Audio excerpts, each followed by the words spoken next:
Anime Autopsy here, and I need to have a conversation with you about the word foreshadowing, because I am genuinely concerned that we as a community have lost the plot on what this term actually means. Every single week, I see someone post a panel from chapter 47 next to a panel from chapter 1089 with a caption that says something like, "Oda is a genius. He planned this 20 years ago." And listen to me. I need you to sit down. I need you to take a breath. Because about 80% of the time, that post is complete and utter. When you picture Luffy standing on a laugh tail, what's in your head? A mountain of gold? A big steak party? Roger's crew laughing because, it was just vibes all along? Be honest. Because that assumption is still driving a terrifying amount of serious analysis in this fandom. And listen to me, at this stage of the story, that is not just wrong, that is flattening 25 years of foreshadowing into a meme reaction image. It turns the Void Century into a setup for a dad joke. It turns the Will of D into a cute middle initial. It turns the Dawn motif, the ancient weapons, the genocide, the world-ending war prophecy into set dressing for a punchline. Here's the thing, if the treasure is just money or just a feel-good message about friendship, then Oda has spent a quarter century building a Chekhov's arsenal he never intends to fire. You don't drag us through Skypiea's map of the world, Fishman Island's promised day, Poseidon's birth, Pluton's blueprints, Uranus lurking in the background, and then go, surprise, the real One Piece was the journey. This is fine as a coping mechanism, but as actual story analysis, it's denial. My brain is broken in a very specific pattern-seeking monkey who sees Jesus in Toast Way, and Oda keeps feeding it. When you line those panels up, from Laboon smashing into Reverse Mountain, to Roger laughing on Laugh-Tail, to Rayleigh warning at Sabaody that you can reach the final island and still completely misunderstand the world, you do not get random chest of gold. You get system. You get mechanism. You get world-scale switch someone is terrified will be flipped. That's the contrarian thesis of this whole video. The One Piece is not a prop. It's not even primarily an object. It's a control node in an ancient planetary system that decides how the seas work, how the continents sit, who gets to breathe sunlight, and which version of history survives. A literal interface between Joyboy's Lost Kingdom and the current world order. A weapon in the technical sense. Something that, once activated, changes the environment everyone is fighting in.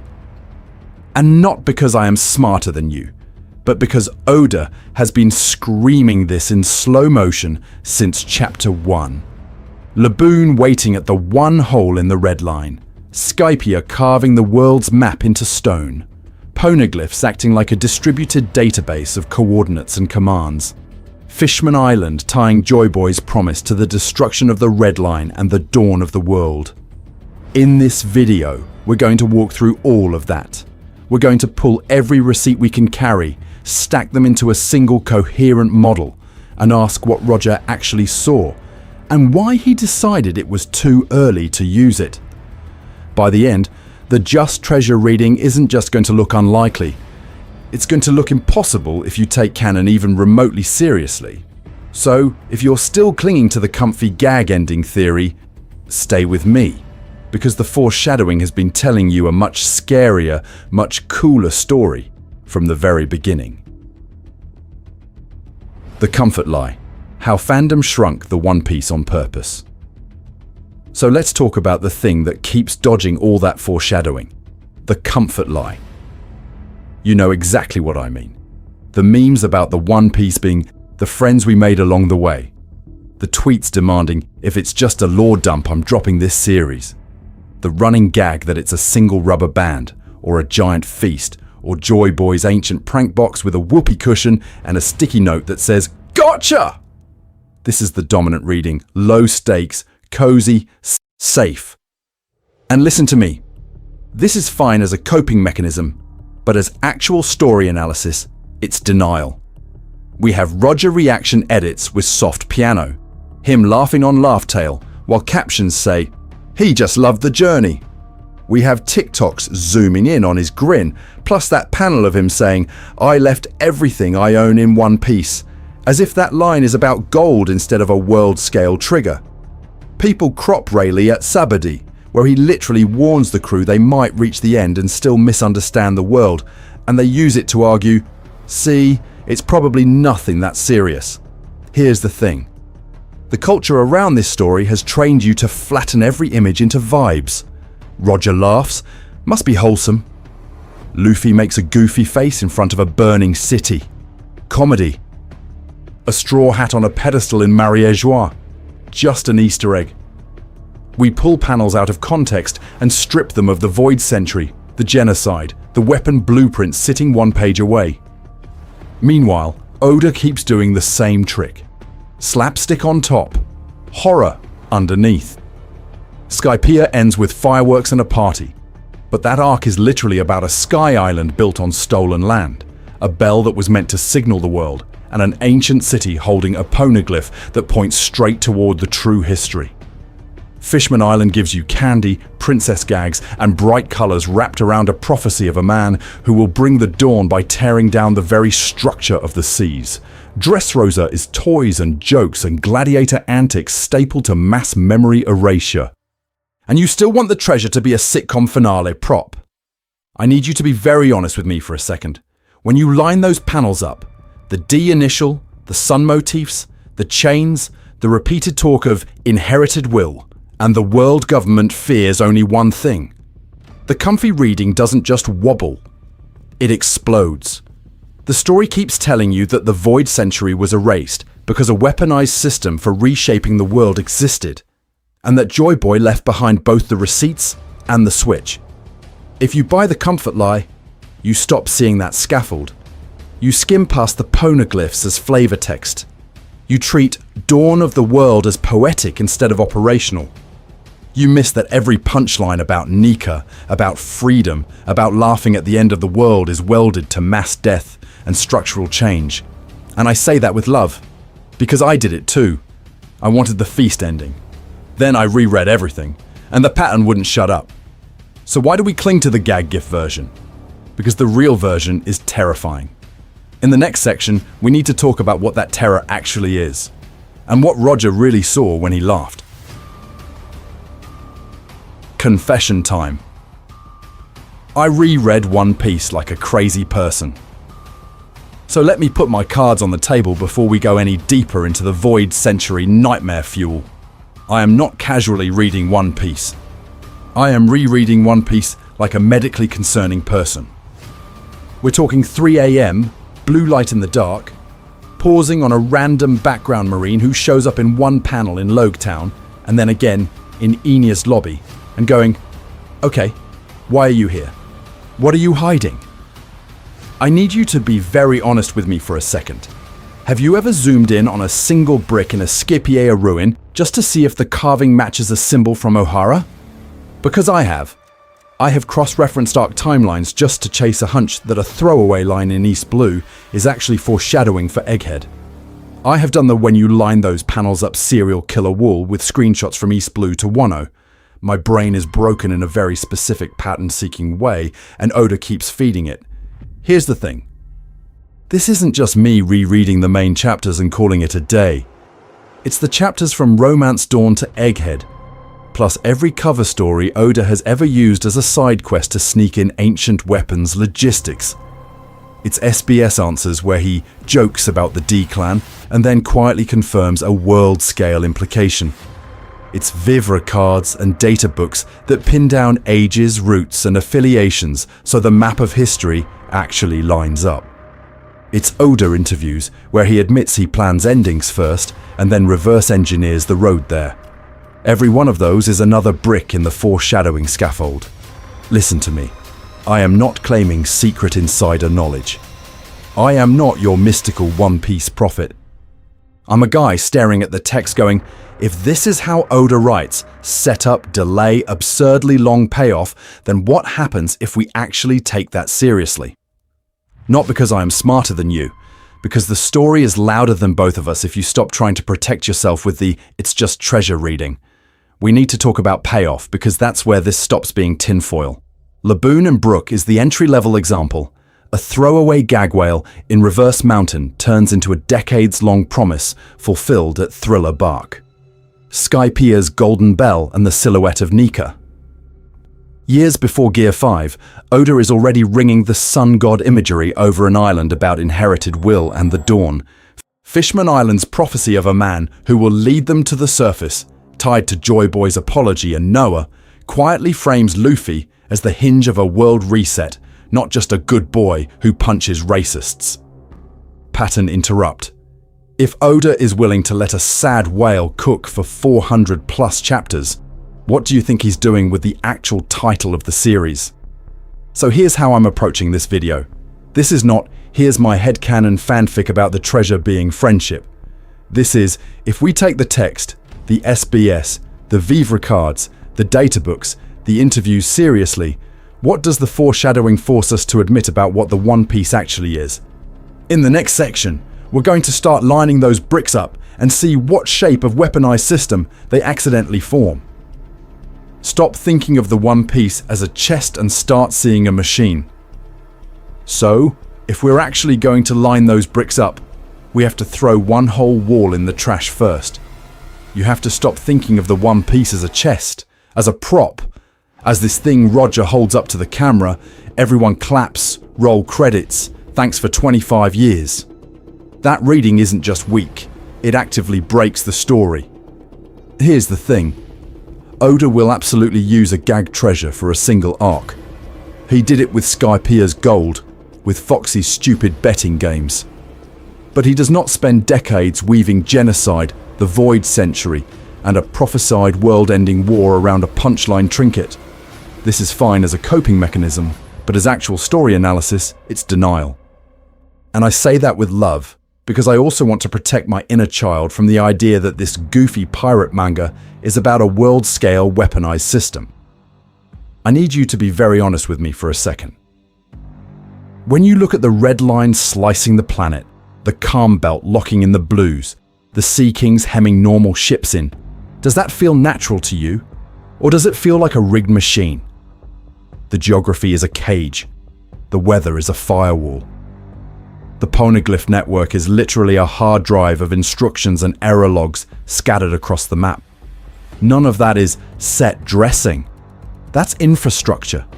And once you start using system language, the Void Century stops being vague, tragic backstory and starts looking like a product launch that got sabotaged. The Ancient Kingdom didn't just exist and then lose. They clearly built something global, a sea-level civilization, a communication layer, probably a way to make the whole planet navigable. The world government's entire brand is, we broke that, we welded the pieces into a throne, and we will kill anyone who remembers the original operating system. The One Piece in that frame isn't a prize. It's the last intact component of that system. Now plug the ancient weapons back in. Pluton, a warship that can reshape islands. Poseidon, command authority over Sea Kings, literal living shipping lanes. Uranus, sky control, the ability to drop God's wrath from orbit. Fandom treats these like random nukes scattered around for spice. But when you line those panels up, they're subsystems, sea, sky, destruction. Coordinated design, not collectible toys. So you get to the real question. What kind of treasure can Roger find, understand, laugh at, and still not use because he was too early? Too early for what? Listen to me. Not emotionally, technically. The weapons weren't all online. Poseidon wasn't born. Wano, with Pluton under it, was still closed. The alliances, the inherited wills, the Dawn Oda keeps screaming about, none of that was ready. Roger didn't walk away from a chest. He walked away from a trigger. And that means the end of the story isn't, do we find the One Piece? It's, what does Luffy do when the whole machine finally boots? In the next section, we need to talk about the guy who already saw the interface and chose not to press anything. Roger's most misread line, "We were too early," isn't cute. So let's zoom in on the line everyone thinks they understand. We're in Oden's flashback.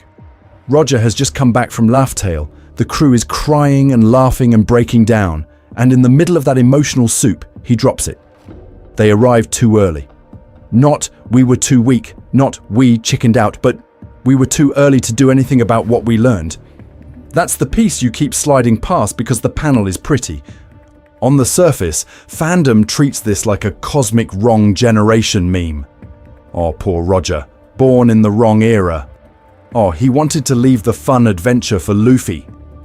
People cut AMVs of that scene with swelling music and captions like "he passed the torch," as if the story is just about who gets to enjoy the road trip.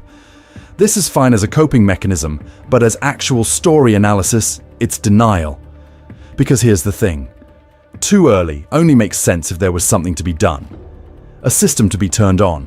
A weaponized mechanism that literally could not be activated yet. If all Roger found was treasure and a funny diary, there is no timing condition. There's no lockout period on reading history. Too early implies missing variables. People not yet born. Powers not yet awakened. World structures not yet aligned. It's a technical problem disguised as a wistful line. I need you to be very honest with me for a second. When you line those panels up with everything else Oda has screamed about timing, does that still feel cozy to you? Fishman Island has a prophecy. A straw hat will destroy the island. Not maybe. Will. Shirahoshi is Poseidon, but she's a child, explicitly framed as born in this era for a reason. Wano keeps chanting about the dawn and opening the borders for that day. The Nika reveal on Egghead isn't random. It's the story telling you that the joy god the world government feared has finally re-emerged in the right body at the right time. Roger's "too early" sits on top of all that like a sticky note that says "system offline." Poseidon existed but wasn't ready to command the Sea Kings. Pluton is sealed in a closed Wano. Uranus is implied, but unseen. The Void Century truth is still fragmented across poneglyphs that only a handful of weirdos can read. The Dawn alliances haven't formed. The network is incomplete, so of course Roger laughs and walks away. The punchline is brilliant, but the punch hasn't been loaded yet. So the real question is not what is the One Piece. The real question is, what has to be true about this world for Roger's timing problem to exist at all? What kind of ancient machine needs specific births, prophecies, and geopolitical arrangements just to boot up? Listen to me. Once you start answering that, the fun adventure story you love starts to look like a guided countdown. And we haven't even talked about what happens when the clock hits 0. If Roger laughed, why does the world government panic? So when that countdown hits 0, you expect what exactly? A punchline and nothing else? Listen to me. You do not commit global industrial scale censorship because some pirate found a really good meme at the end of the ocean. Here's the thing. On one side of the story, you have Roger's crew reaching the final island, seeing the One Piece, and bursting into tears laughter. They literally named the island after how hard they laugh. Roger calls Joyboy a funny guy. It plays like the ultimate prank from the ancient past. On the other side, you have the world government burning entire civilizations off the map because an old man might say one forbidden noun into a microphone. Those two images do not live in the same genre unless the joke and the genocide are about the same object. If the treasure were just gold, why are the Gorosei not simply posting a marine base on Laugh Tale and calling it a day? If it were just a gag, why is Imu not treating it like embarrassing royal fanfic and quietly burying it? You don't need a secret holy army and a void century of redacted history to hide a chest. You need all of that to hide a system, to hide a weaponized truth that rewrites what world even means. Go back to Ohara. The Buster Call. There is not a normal military operation. It's a panic attack with battleships. Clover walks the audience right up to the real name of the ancient kingdom and the Gorosei shoot him mid-sentence. They are terrified of a single word. not a bomb, not a ship, a noun. When you line those panels up with Robin's flashbacks, with Saul's "you must live on," the story is screaming that information itself is the live explosive. This is fine as a coping mechanism, but as actual story analysis, it's denial. Fast forward to Egghead and Oda just replays the same track at maximum volume. Vegapunk goes, "Hey, I'm going to tell the world about the Void Century." And the response from the top of the government is, "Cool, time for a global broadcast kill switch and maybe an entire island wipe." They treat a pre-recorded message like an extinction-level event. Why? Because the content of that message doesn't just embarrass them, it can enable someone. It can complete the protocol that Roger intentionally left unused. So I need you to be very honest with me for a second. How do you reconcile a crew crying with laughter over Joyboy's grand joke with a government that treats that same history like uranium? You only get out of that contradiction if the punchline itself is apocalyptic. The One Piece has to be both hilarious and horrifying. The final blueprint of a world-scale mechanism that, once you understand it, makes you laugh at how stupidly rigged everything was, and then forces you to choose whether to press the button. And Oda has been foreshadowing that tonal clash for decades. Every time someone laughs in the face of execution, every time a D grins at the noose, he's training you for an ending where the funniest treasure in history is also the scariest responsibility on the planet. Which raises the real question: who is actually willing to laugh and still pull the trigger, or refuse to? The joke at the end of the world. Joyboy's punchline. So let's talk about the joke, because this is where a lot of people tap out mentally. You hear Roger laughed, it's a joke, and you immediately jump to, oh, so the One Piece is meaningless. It was all vibes. I need you to be very honest with me for a second. Does that actually match anything we've seen this story do with history, genocide, and world-ending weapons? Go back to Fishman Island. Joyboy's apology isn't a gag. It's a confession from the ancient past that says, "I promised you liberation and I failed." It's tied to Noah, to Poseidon, to literally moving Fishman Island to the surface when the seas are finally freed. That's not, "Sorry, I forgot your birthday." That's, "I tried to end a caste system built into the ocean itself, and the project collapsed." When you line those panels up with what we now know about Nika and the Void Century, that poneglyph reads like a setup for a punchline that never landed. Here's the thing. Fandom heard the One Piece is a joke and translated it into Oda is going to rickroll us. This is fine as a coping mechanism, but as actual story analysis, it's denial. Oda's jokes don't erase stakes, they sharpen them. Bellamy mocking dreams makes Skypiea hit harder. Caesar's cartoon villainy makes child experimentation more disgusting, not less. Big Mom's food tantrums are funny until you remember she eats people. The laughter is the knife twist. Oda keeps staging comedy right next to horror. Luffy doing stupid faces while a kingdom burns. Chopper's cute reindeer antics in the middle of a genocide-adjacent drum history. Kids in Punk Hazard giggling with candy while their bodies fall apart. People laugh at the execution stand in Logetown. O'Hara's last scholars smile through the flames. In this story, laughing is what you do when the world is ending and you refuse to give it the satisfaction of your despair. So what if the joke of the One Piece is exactly that? Not a prank on you, but a punchline aimed at the world government. A system, a truth, a control node that reveals their entire god cosplay as flimsy and ridiculous. Imagine a single piece of infrastructure that says, the seas aren't naturally divided. Your holy land is just a badly placed rock. Your divine order is one catastrophic engineering decision away from slapstick. Of course, they're terrified of it.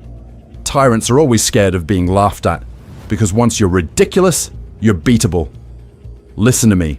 Roger didn't stand on that scaffold and start the Great Pirate Era because he found a meme. He found the mechanism that could turn centuries of oppression into the setup for the funniest, most humiliating reversal in history. Not because I'm smarter than you, but because Oda has been screaming this through every sun motif and every D-grin. But to prove that, we need to talk about the scaffolding. Dawn, D, inherited will, the sun, the chains on the sea, each arc plants a tiny piece of the same joke aimed at the same system. The real question is, when you trace that pattern from East Blue to Egghead, what picture do you actually get? Dawn, D, and the sun. Oda's favourite spoiler. He keeps repeating the picture you get is actually really simple and really uncomfortable. Every time Oda draws a sun, a D, a chain, or says dawn, he's spoiling the ending. You just filed it under cool vibes and moved on, and I say that with love. Let's list the pieces first. The will of D only shows up where the table gets flipped. Roger, Luffy, Garp, Dragon, Teach, Law's dead clan, rocks in the background radiation. Every time a D enters the story, some established order cracks. Then you've got dawn talk everywhere. Wano's literal open the borders for the world's dawn. Pedro betting his life on the dawn of the world. Skypiea's endless verth under a blazing sun. Fishman Island, dreaming of a day when they can live under the real sky. Over all of that, Oda keeps shoving sun imagery in your face. Nika's afro and radiant silhouette, the Shandora bell ringing sunlight down, the sun-marked tattoos of fisher tigers freed slaves. And wherever that light hasn't reached yet, chains, collars at Sabaody, seastone shackles on Robin and King, the literal chain around the world that is the Red Line and Mary Joyce. Here's the thing, that's not just aesthetics, that's long-term mechanical foreshadowing. When you line those panels up, Skypiea's sun and bell look like a prototype of Laugh Tale, a sky island, a hidden history, a bell that, when rung, broadcasts truth and literally brings light to Jaya below. Fishman Island's sun tattoos are not just a rebellion logo, they're a rejection of the celestial dragon's hoof mark in favor of a different brand of god. Wano's dawn prophecy is the most on-the-nose version.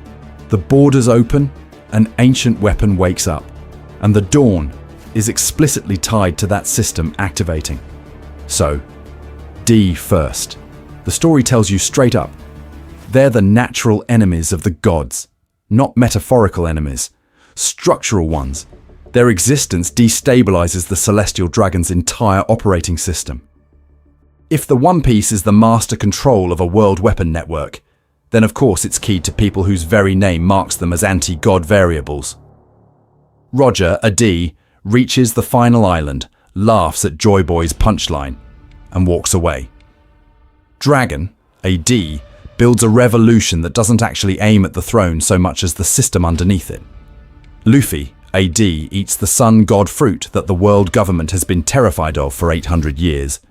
That's not random, that's access control. Now Dawn, I need you to be very honest with me for a second. Do you really think the world's dawn is just we voted out the Gorosei? Be serious. The language Oda uses is planetary. Seas, sky, the Red Line, Fishman Island, literally under the world, waiting to rise. The Void Century isn't just a blank in the history books, it's a scar in the map. If Pluton can destroy islands, Poseidon can move sea kings, and Uranus can affect the sky, then a system that coordinates them can do one very specific thing: reboot the planet. End an age of chains by ending the geography that made those chains possible. This is fine as a coping mechanism, but as actual story analysis, it's denial to pretend all those suns and dawns are just hopeful themes. They're UI elements. They're telling you the One Piece is a sun-aligned, dawn-triggering mechanism designed to shatter the Red Line, flood the Holy Land, drag Fishman Island to the surface, and wipe the celestial dragon's heaven off the board. Not because I am smarter than you, but because Oda has been screaming it in every arc where the sky breaks open and light pours in. So if the treasure is literally a world reset sunrise button, the real question isn't, what is the One Piece? It's who gets to push it, and what happens after the light hits everything. And to answer that, we need to talk about the one guy who already walked away from the switch. Rayleigh's warning: you can reach Laugh Tale and still be wrong. Rayleigh is the guy who walks away from that same switch, looks Luffy dead in the eye, and basically says, You can get all the way there and still not get it. That line at Sabaody is not flavor text. That is Oda putting a neon spoiler sign in the middle of the story and trusting you to ignore it. Remember the scene. Dark bar, tense atmosphere. The crew just learned their captain's hero was executed for the very dream they're chasing. Rayleigh offers them the most cracked shortcut in shonen history. Do you want to know what the One Piece is? He could dump the Void Century, the ancient weapons, Laugh Tale, all of it, and then he undercuts his own offer. You might regret hearing it. Roger's crew learned everything, but they couldn't do anything. Too early, no tools, no timing. Here's the thing. If the One Piece were just treasure, there is no regret condition on the spoiler. You don't ruin someone's life by telling them there's a gold pile at the end. The only way his warning makes sense is if the knowledge itself is volatile. If understanding the system before you're ready either breaks you or forces a choice you are not yet the person to make. And then he drops the real bomb. You can reach the final island and still misunderstand the world. Not miss the coordinates, misunderstand. That means the One Piece is not self-explanatory. It's an interface, a control node that only makes sense once you've gathered enough context from everywhere else in the story. When you line those panels up with Ohara, it gets worse. Ohara dies not for a weapon, but for reading. Robin is hunted not because she can punch, but because she can pass data packets carved into indestructible stone. Poneglyphs are literally a distributed database of history, locations, and activation instructions. Vegapunk on Egghead is doing the same thing with hard drives and brain clouds, turning information into world-scale leverage. Listen to me. Oda has been telling you for decades that the real weapon is knowledge. Power without context is just a big punch. Context without power is Ohara burning. The endgame is where those two finally sync. So when Rayleigh says you can arrive and still miss the point, he's telegraphing that the One Piece is a system you have to choose to turn on, tune, or tear down based on what you believe about freedom. It's not a prize you pick up, it's a question you answer. Which raises the actual problem. If the treasure forces a choice, what has Oda been foreshadowing about Luffy's answer? Why does he reject thrones, refuse titles, punch gods, and still insist on other people choosing their own sky? And if Roger, with the same D, looked at that ancient mechanism and said, "Not yet," what does Oda think has changed? I need you to be very honest with me for a second. If Luffy hits that switch, do you actually know which version of freedom he's been building toward this entire time? Luffy, Roger, Joyboy, Blackbeard, 4 echoes of one decision. So here's where it gets uncomfortable.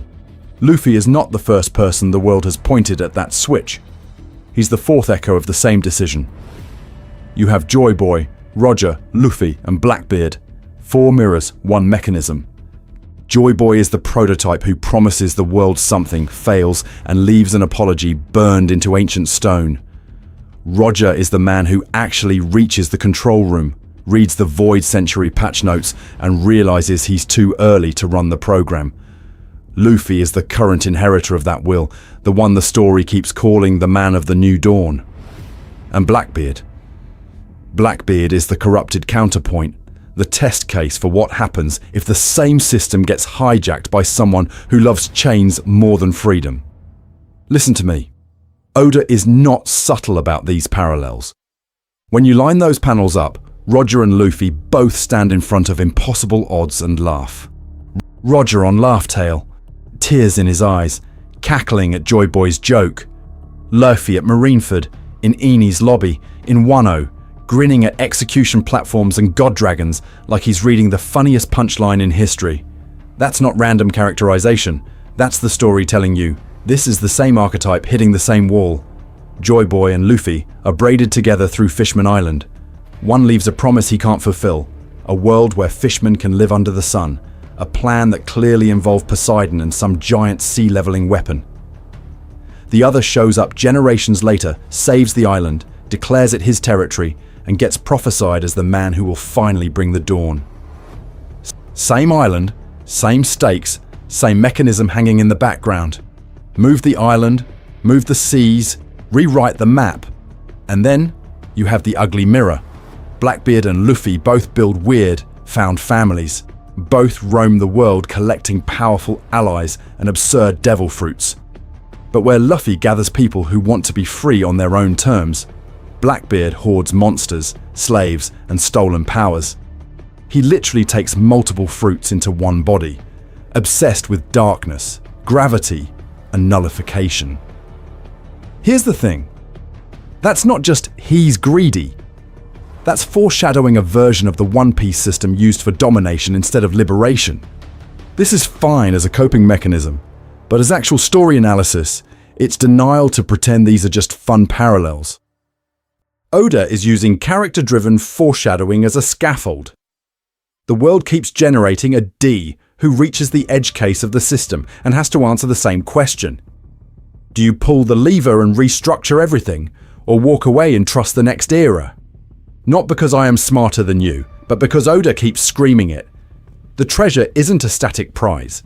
It's the lever in a recurring moral experiment, and these four are the test runs. Joyboy fails. Roger abstains. Blackbeard races to abuse it. So what does it actually look like when Luffy gets there, and the system finally boots up at 100%? Skypiea was the prototype finale you ignored. So here's where Oda tips his hand, and most of you skimmed it because, be honest, you were distracted by the funny cloud people and the giant snake. We need to talk about Skypiea, because that arc is the prototype finale you already watched, and then filed under filler that accidentally mattered. Quick recap so we're on the same cloud page. You've got the Shandians, a displaced tribe whose homeland was literally blasted into the sky and erased from the surface map. You've got the Golden Bell of Shandora, a massive shining signal tower that went silent for 400 years. You've got ancient ruins carved with a map of the world and a poneglyph sitting dead center in that history. And the entire conflict is about whether this lost land gets remembered or stays conveniently missing from the story of the world. Now listen to me, because this is where people reduce the bell to shiny gold for Nami. The bell is a weaponized notification system. When Luffy rings it, he's not just cashing out. He's sending a message down to Jaya, fulfilling Mont Blanc Nolan's promise, and literally proving that the Sky Island exists. One punch, one sound, and 400 years of "you're crazy, that land never existed" get obliterated. The treasure is not the gold. The treasure is the public correction of the record. Here's the thing. That's Void Century foreshadowing in cosplay, those ruins with the world map. That's a visual of a global, interconnected civilization that got wiped from the official narrative. The poneglyph in Shandora doesn't just give weapon coordinates. Robin explicitly calls it a fragment of a much larger history.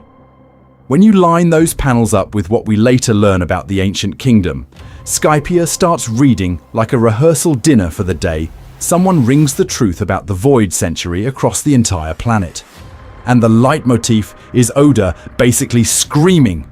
Luffy's final punch against Enel sends a fist of fire and light into the sky, clearing the clouds, revealing the bell, and showering the island in dawn-colored radiance. The bell itself shines like a second sun. Light in that story is not just cool choreography. It's the act of dragging a forgotten story out of the dark. This is fine as a coping mechanism, but as actual story analysis, it's denial to pretend that doesn't rhyme with Joyboy, Nika, and the literal dawn of the world language around the One Piece. I need you to be very honest with me for a second. Skypiea is a miniature of the final act. Hidden island no one believes exists. Check. Erased history in crumbling ruins. Check. A bell-like mechanism that, once activated, broadcasts truth to the world below. Check. A treasure that, when you strip away the gold, is really about liberation, about proving that the oppressed people and their history were real all along. That is the laugh tale template in drag. And I say that with love. If you can accept that one island being wrung back into existence is satisfying, why wouldn't Oda scale that to the entire globe when someone finally hits the real bell at the center of the One Piece system? Fishman Island's prophecy. The day Luffy destroys everything. So if Skypiea is the small-scale test of bringing one island back into history, Fishman Island is Oda looking you dead in the eye and saying, okay, what happens when you ring the entire ocean? We need to talk about Madame Shyali, because the fandom's relationship with that prophecy is generous. Shyali sees a Straw Hat Boy, Luffy's exact silhouette, destroying Fishman Island. Not inconveniencing it, destroying it. And the immediate coping mechanism was, oh, Oda will subvert it. She was wrong, or it's metaphorical. This is fine as a coping mechanism, but as actual story analysis, it's denial. Here's the thing, Shyali is not a gag prophet. Every other vision she has is treated as accurate in story. Characters change their lives because of her. Oda goes out of his way to establish, no, this one hits. So when you line those panels up, her vision, Luffy promising to protect the island, Shirahoshi crying, you're supposed to feel that dissonance. Protection and destruction in the same frame. Now drop Joyboy's apology on top of that. An ancient king of laughter writes a literal my bad to a princess of the sea because he failed to keep a promise. The Noah is parked right there, a colossal ark, big enough to move an entire people, not a yacht, a migration tool. The promise is crystal clear, take fishmen to the surface, end their exile under the sea, and he fails. The Void Sentry cuts that story off mid-sentence. Ray Lake straight up tells you Joyboy's story will be completed in Luffy's era. Poseidon has awakened. The ancient weapon that talks to Sea Kings is now a crying girl who lives under a rock ceiling directly beneath the red line. I need you to be very honest with me for a second. What do you think that setup is for? A nice fireworks show? Structurally, Fishman Island is a loaded gun. It sits under the red line beneath Marie-Joie, inside a bubble that only exists because the current world geography forces it. Change the map, and the island's entire environment collapses. If you destroy the red line, if you actually unify the seas like every Dawn of the World speech has been foreshadowing, you don't just crack a wall. You erase the condition that makes Fishman Island possible in its current form. So, no, Shyali's prophecy is not Oda threatening to turn Luffy heel. It's foreshadowing the activation of the One Piece system. Luffy will destroy Fishman Island by triggering a cataclysm that floods, shatters, or relocates it, forcing its people to finally migrate to the surface on Noah, finishing Joyboy's original plan with the proper weapons online. From one angle, that looks like the apocalypse. From another, it's emancipation. And listen to me, that double image, destruction as liberation, is the moral geometry of the entire One Piece system. So if Fishman Island is the test case, what happens when you scale that logic to every border, every kingdom, every sky island chained to the current map? Wano, the closed country, and the locked system. Wano is what happens when you take that Fishman Island logic and crank it all the way up, then hit lock on the entire operating system. We need to talk about this country that everyone keeps treating like a cool samurai detour, because Wano is literally a diagram of the world. And I say that with love, as someone who also got distracted by Kinemon's pants jokes the first time through. Here's the thing, Wano was not always a closed country. The story tells you outright that it used to be open to the sea, connected, normal. Then something happens after the Void Century. The walls rise, the borders slam shut. The entire nation is lifted and ringed by waterfalls like a physical firewall. That's not aesthetic. That's an emergency protocol. The Daimyo line is explicitly preserving a decision made to protect the world from an external threat. Not pirates, not random invaders. The world government. Why? Because under that artificially raised island is Pluton. An ancient weapon, literally buried as a dormant process, with the condition to unseal it hardwired to open the borders. Oden's flashback spells it out. The Kozuki clan closed Wano to keep that weapon out of enemy hands, and the prophecy is, one day when the time is right, Wano must open. So opening isn't just yay tourism, it's pressing the on switch of a world-changing device.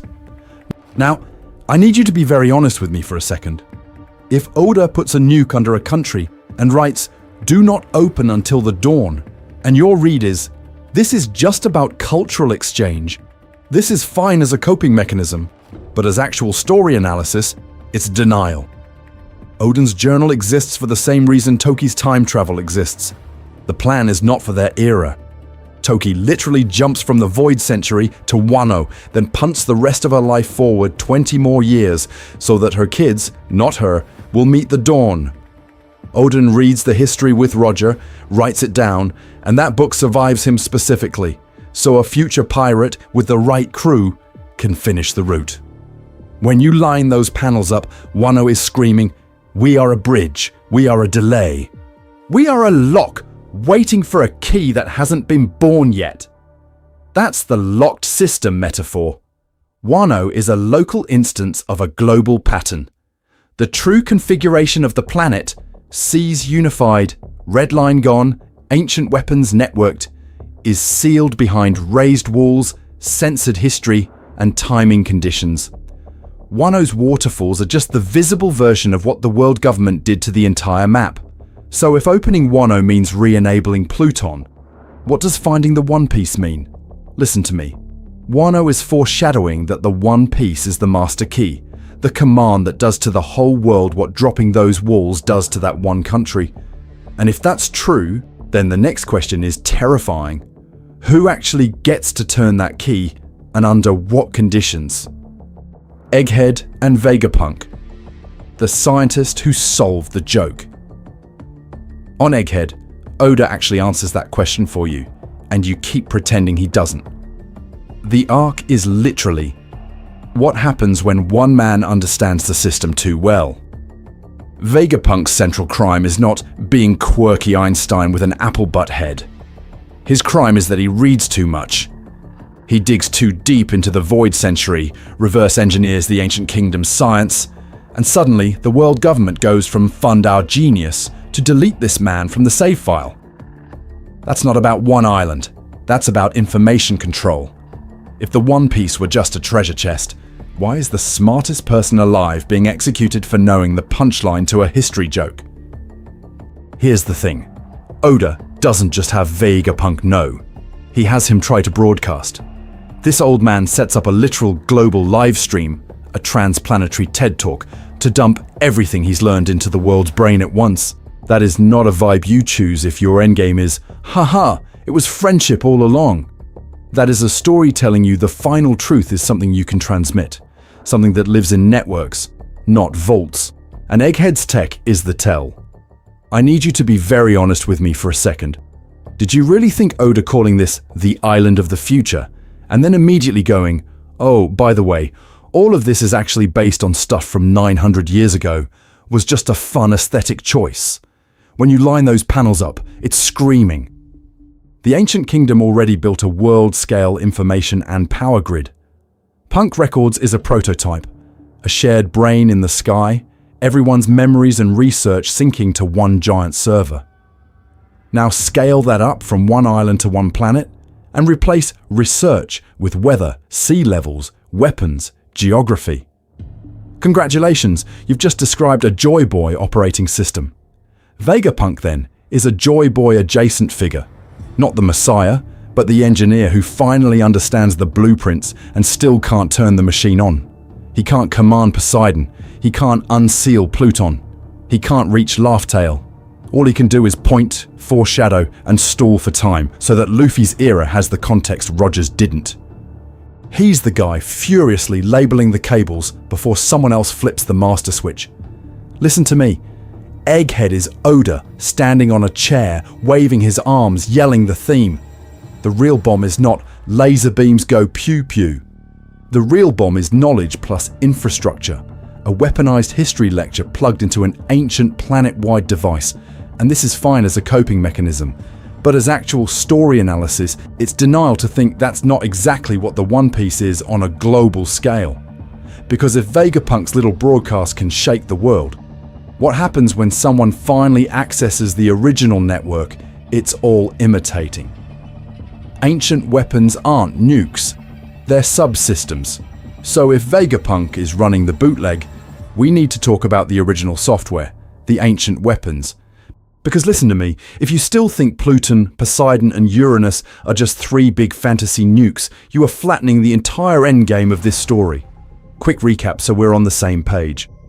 Pluton, introduced as a ship that can erase an island with a single shot. Blueprints for over from Water 7 to Eni's lobby, then quietly parked under Wano's bed. Poseidon, not a laser, a person, Shirahoshi. A mermaid princess who can command sea kings, the literal engines of the Grand Line's ecosystem and transport system. Uranus, the ghost in the sky, name-dropped once, then implied through things like the Lulusia erasure and all this weird sky and weather imagery Oda keeps dangling in the background. Land, sea, sky. That's the axis. Here's the thing. If these were just three different flavors of boom, the ancient kingdom is just a cooler version of the world government. A bigger navy, a better cannon, a more efficient genocide. And that absolutely strangles everything the story has been screaming about: freedom, inherited will, and the D being the natural enemy of the gods. You don't build an entire Void Century mystery just to say, actually the old empire had the bigger gun. So I need you to be very honest with me for a second. Doesn't it feel off that fans talk about these like collectible raid bosses? Oh, can't wait to see who gets Pluton. This is fine as a coping mechanism, but as actual story analysis, it's denial. When you line those panels up, what you see isn't three separate super weapons. You see a planetary engineering kit that's been disassembled. Pluton isn't just a battleship, it's infrastructure to redraw coastlines, smash barriers, and literally recarve where land meets sea. Poseidon isn't just summon kaiju, it's traffic control for the ocean itself, rerouting sea kings, migration, and maybe even the calm belts. Uranus, whatever precise form it takes, is almost certainly sky level, weather, atmosphere, maybe gravity. Three subsystems: tectonic and structural, biological and navigational, atmospheric and celestial. Together, they're a world editor. And the poneglyphs? They're not just history essays. They're the user manuals scattered across the globe. Alabaster stone pointing to Pluton, Skypiea's recording Poseidon's existence, Zoo and Wano giving you coordinates and conditions. Then Roger, through Odin, literally adds new patch notes to Shandora's stone. That's not random. That's a distributed database teaching the next Joyboy how to sync the modules. Which is where the One Piece comes in, not a fourth weapon. The interface. The final control node that takes Pluton's land-sea reshaping, Poseidon's living ocean, Uranus's sky control, and boots up the intended configuration of the planet.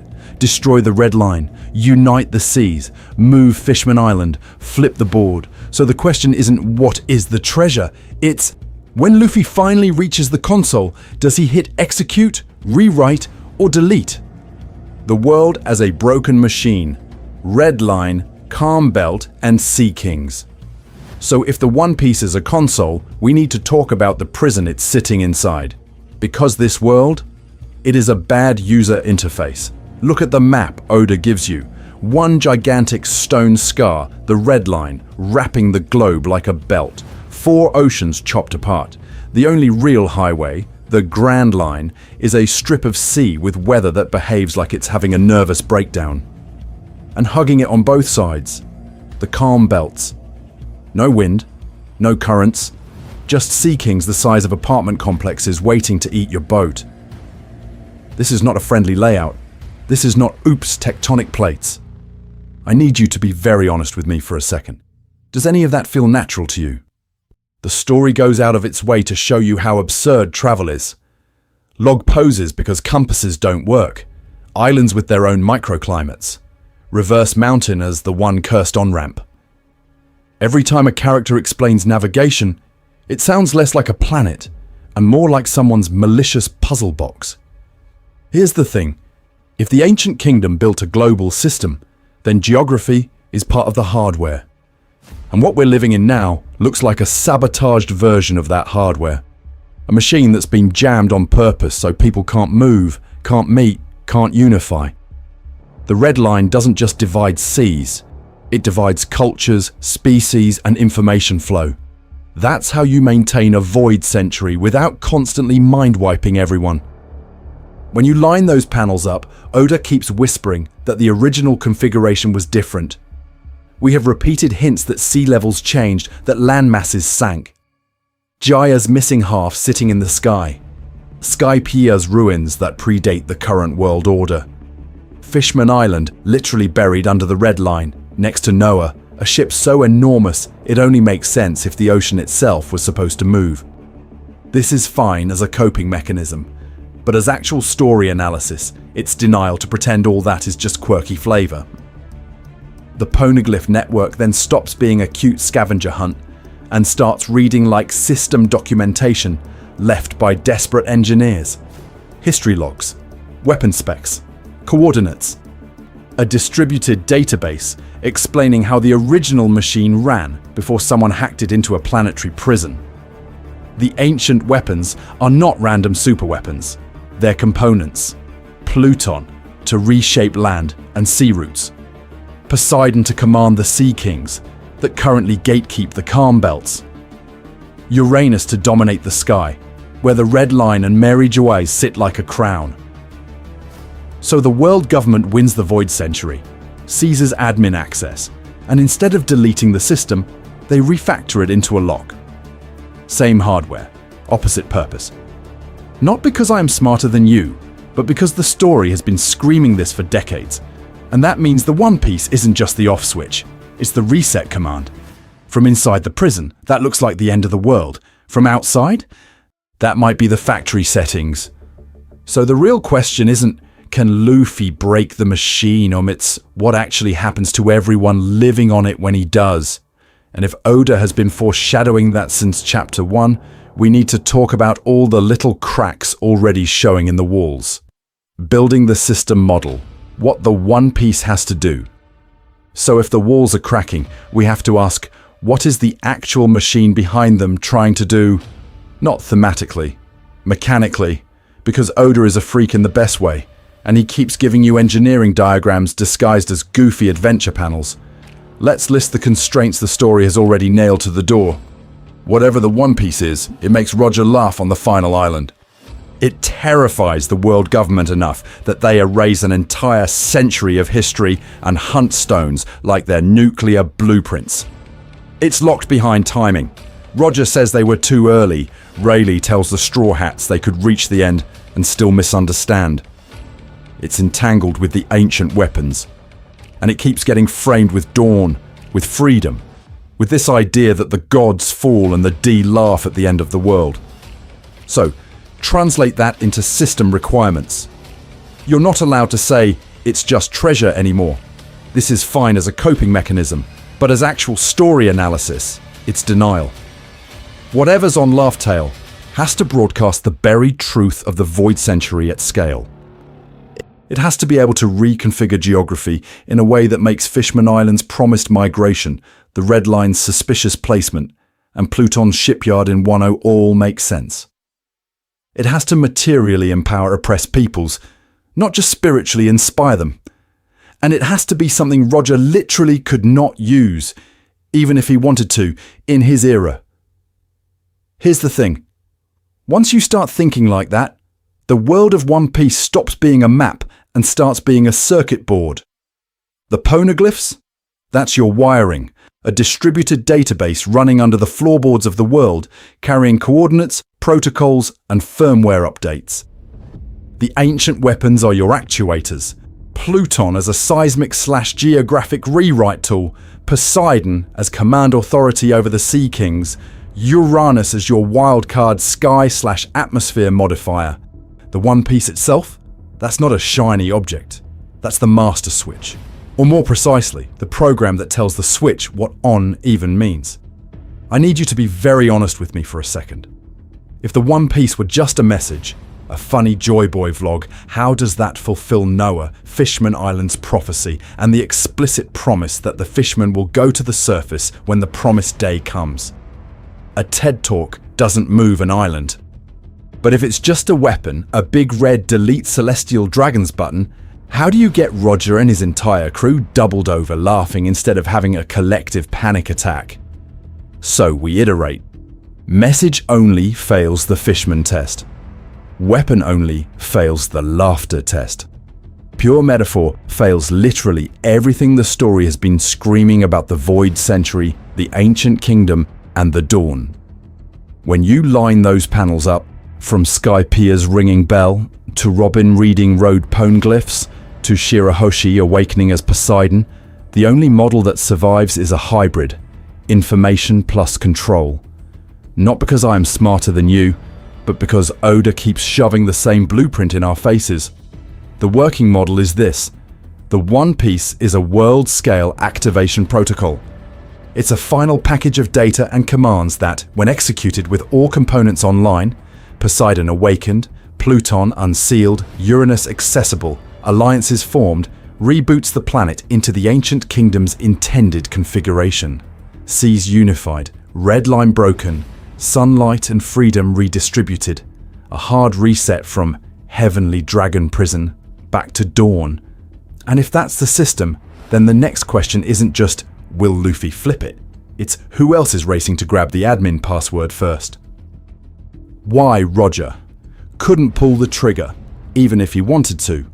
So if the One Piece is an admin panel, we need to talk about the guy who actually logged in and still didn't hit execute. Because this is where a lot of people retreat into. Roger was just a free spirit. He left it for the next generation. This is fine as a coping mechanism, but as actual story analysis, it's denial. Here's the thing. Roger is on a literal countdown timer. Oda doesn't just make him sick so you can cry at the flashback. He makes him terminal because it breaks the fantasy that Roger could sit on the throne and carefully manage a controlled demolition of the world order. He has, what, a year? Less? You cannot oversee a decades-long weaponized transition when your body is already quitting. The story is quietly telling you, structurally, he is incapable of being the system's operator, and then you stack that against the missing pieces. Poseidon? Shirahoshi isn't even born yet. Fishman Island has the prophecy, the Noah, the promise, but not the actual mermaid weapon awake and emotionally prepared to move entire populations. Wano? Still slammed shut, Pluton sealed away, the borders explicitly locked until the right time. Half the critical D-carriers we now recognize as load-bearing pillars of the endgame, Luffy, Teach, Law, maybe even Dragon's full hand, are either children, not born, or not positioned. The world itself is not at a breaking point yet. The celestial dragon system is rotting, sure, but it hasn't hit egghead-level panic. Rayleigh basically spells this out at Sabaody when he tells the Straw Hats they could reach Laugh Tale now and misunderstand the world. Timing is a mechanic, not a vibe. When you line those panels up with Oden's journal, it stops being subtext. Oden doesn't just write, one day someone will change the world. He writes about 20 years, a specific window, a convergence. He literally stakes his life on the idea that 2 decades from Wano's tragedy, the seas, the weapons, and the people will all be aligned enough for the dawn to actually land. And that 20-year timer is already an echo. Joyboy, the original user of this system, also fails to complete the plan. Fishman Island has a broken promise baked into its history. The Noah sitting there like a half-finished UI, the apology poneglyph, the "we were supposed to move you to the surface" that never happened. Twice now, the story shows you the right person with the wrong era. That's not an accident. That's Oda underlining how timing sensitive this weaponized architecture is. So when Roger laughs on Laugh Tale, I need you to be very honest with me for a second. Do you really think that's just wholesome pirate giggles? Or is there a layer of horror there? Because he finally sees the full blueprint, realizes he is too early, too sick, and too structurally boxed in to run this system without turning the world into collateral. He can't pull the trigger, even if some part of him wants to. So he does the only thing he can do. He weaponizes time. He names the treasure. He crafts an execution speech as a recruitment signal. And he kicks off a great pirate era, designed as a delayed fuse.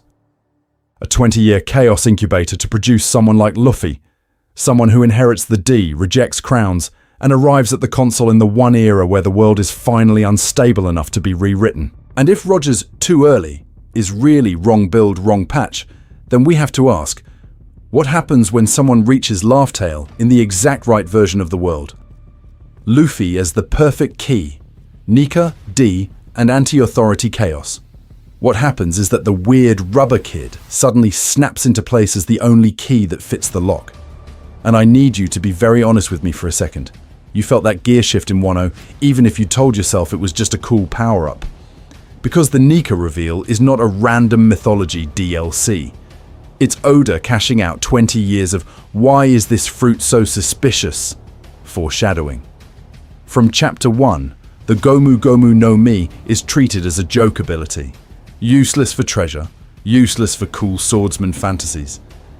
But the world government is obsessed with it, to the point of renaming it, guarding it, and then panicking when it resurfaces. That's not about combat. That's about access. Here's the thing. When you line those panels up, the fruit's weirdness is screaming system key. A body that ignores conventional damage, laughs off blunt force, literally bounces reality back at the world.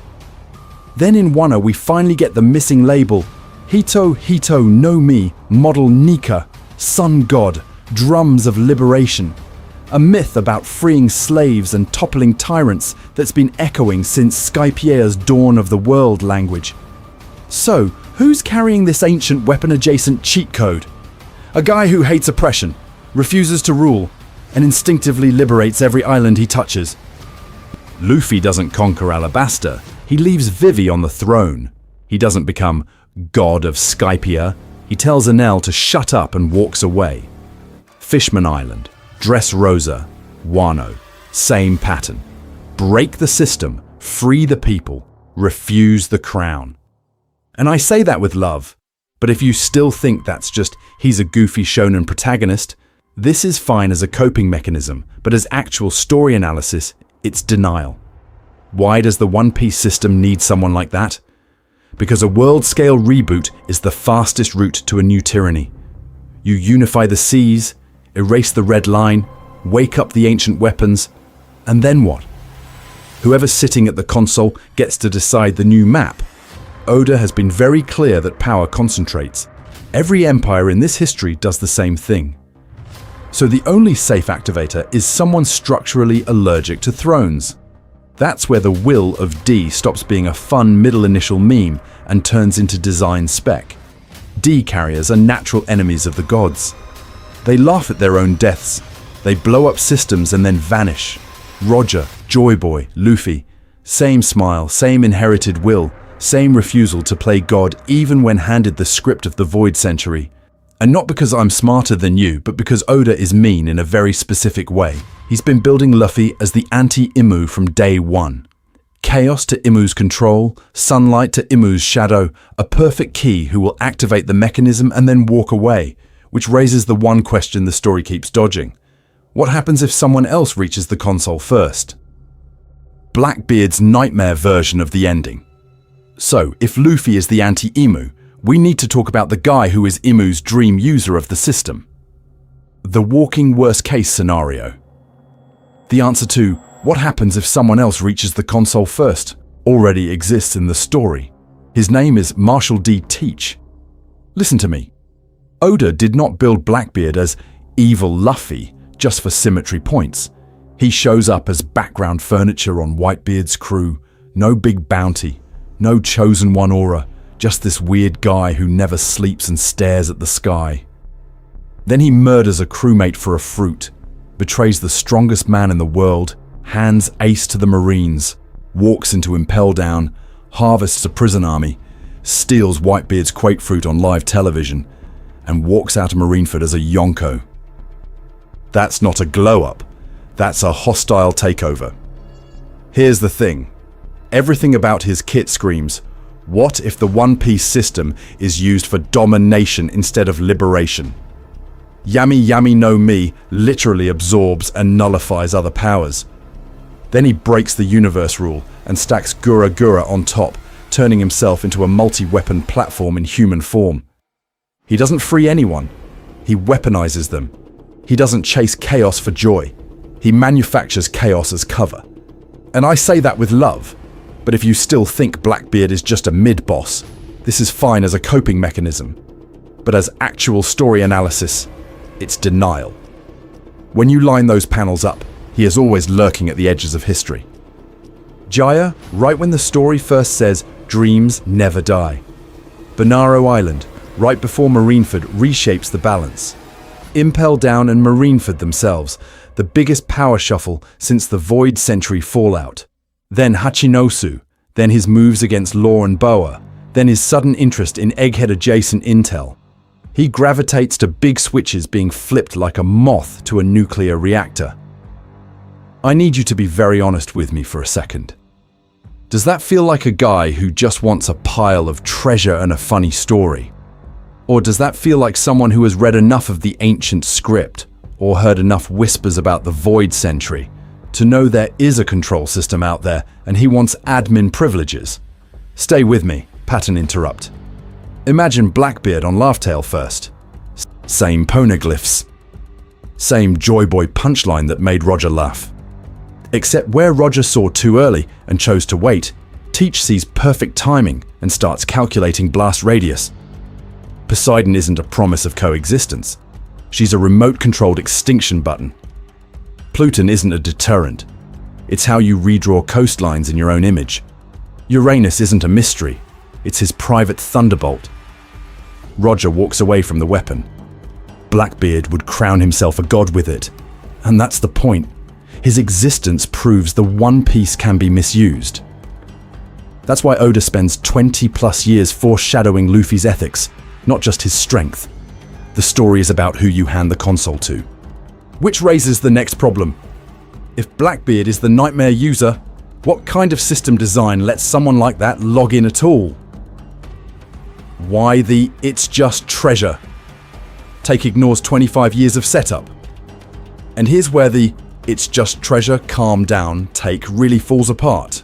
Because to answer that login question, we need to talk about the comfy theory you've seen 1,000 times. The one that says, Oda loves subverting expectations. Roger laughed. The One Piece is a big goofy joke and some gold, and the real treasure was the journey. You've heard this, you've maybe said this, and I say that with love, because 10 years ago I was coping the exact same way. On paper it sounds nice, right? After all this Void Century genocide, child slavery, O'Hara, God Valley, Marineford, you want Luffy to open a chest, read a dumb Joyboy pun, the crew laughs, they party, roll credits. No world-ending weapon, no ethical nightmare, just vibes. Emotionally, I get it. You're exhausted. You want a safe landing. But listen to me. Emotional comfort is not the same thing as narrative coherence. When you line those panels up, the just treasure read doesn't survive contact with the actual story. Start stress testing it. If the One Piece is fundamentally a prop, gold, a sake cup, a gag message, why does the Void Century even exist at this level of detail? You do not need an 800-year erased history, a genocided ancient kingdom, and a global ban on archaeology just to hide a punchline. O'Hara doesn't get burned off the map so that, whoops, nobody spoils the world's funniest dad joke. Ancient weapons next. Pluton, Poseidon, Uranus. Whole arcs are scaffolded around blueprints, bloodlines, and prophecies. Why meticulously track Shirahoshi as Poseidon, tie her to Fishman Island's destruction of the Red Line prophecy, and then go, anyway, the real prize is a chest over there? You could cut every weapon reference, and the comfy ending would play the same. Same with the Dawn motif. Skypiea's ringing bell. Wano's Dawn of the World. The Sun, Nika, the D-Clan as natural enemies of the gods. That is systemic, visual foreshadowing for a planetary reset. Not because I'm smarter than you, but because Oda keeps screaming it on the page. Wano's closed borders. Purely optional if Luffy is just cashing out. Egghead's global broadcast. Vegapunk risking everything to tell the truth about the world. Completely unnecessary if the only thing that matters is the Straw Hat's private catharsis on an island no one else will ever see. Here's the thing. That's the flattening problem. If the One Piece is only a metaphor for friendship, all that setup retroactively becomes fake depth, decorative lore, and that is the exact opposite of how Oda's payoffs have worked so far. Robin's backstory mattered. Eni's lobby mattered. The Nika reveal didn't flatten Skypiea, it detonated it in hindsight. So I need you to be very honest with me for a second. The comfy take isn't actually reading Oda's patterns.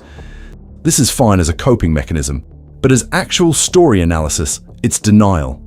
It's you refusing to look at what a weaponized, world-resetting system would mean when Luffy finally stands in front of it.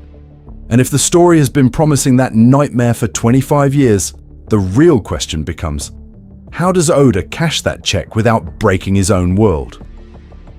The vibe reading versus the canon reading. So here's where we need to talk about how you're actually reading this story, because there are two completely different games happening at once. On one side, you've got the vibe reading. Vibe reading says, how does this feel in my chest right now? Laboon feels warm and goofy and sad. So you decide, emotionally, that of course he'll see Brook again. Of course everything will be fine. Of course Oda would never twist that knife. Vibe reading looks at the Straw Hats laughing under the sun and extrapolates an ending that preserves that feeling at all costs. The world can burn off screen. The Void Century can be a tragedy footnote, as long as the final panel is cozy. Then there's the canon reading. Canon reading says, listen to me. If Oda spends 3 pages on a weird elephant island with a talking mink elder and a red rock, that's not filler. Canon reading takes the info dumps, the offhand natural enemies of the god's line, the ancient weapon blueprints, the way the camera lingers on Marie-Joie and refuses to let them be background noise. It treats every gag as a possible time bomb. It lets the text punch through your comfort. Laboon is the perfect example. Early on, he reads like a gag. Giant suicidal whale head-butting a cliff because his pirate friends left. Funny, a little dark, very Oda being Oda. Vibe reading leaves it there. Canon reading remembers the name Brook, clocks the promise, and then, 50 volumes later, when you line those panels up and see that reunion, you realize Oda planted a joke that grew into a decades-long emotional landmine. Same with Skypiea. I need you to be very honest with me for a second. How many of you wrote that arc off as beautiful filler? Floating island, goofy god, gold city, whatever. And then, years later, that filler turns out to house a poneglyph that talks about Poseidon, directly ties into Robin's Void Century research, and retroactively becomes a critical node in the ancient weapon network. That's not accidental. That is scaffold. Here's the thing. Oda writes for both of these readers on purpose. He gives you vibes as sugarcoating for extremely dark implications. The laughter, the found family, the party spreads, they're real, but they're also camouflage for genocide, slavery, world-scale weapons, and a history of failed liberations. He trusts that some of you will stay on the surface, and some of you will dig until your brain looks like a conspiracy corkboard. I am the second one, and I say that with love. So for the rest of this video, we're committing to the canon reading. Not because I'm smarter than you, but because if you want to keep the pure vibe reading, you basically have to ignore half the manga.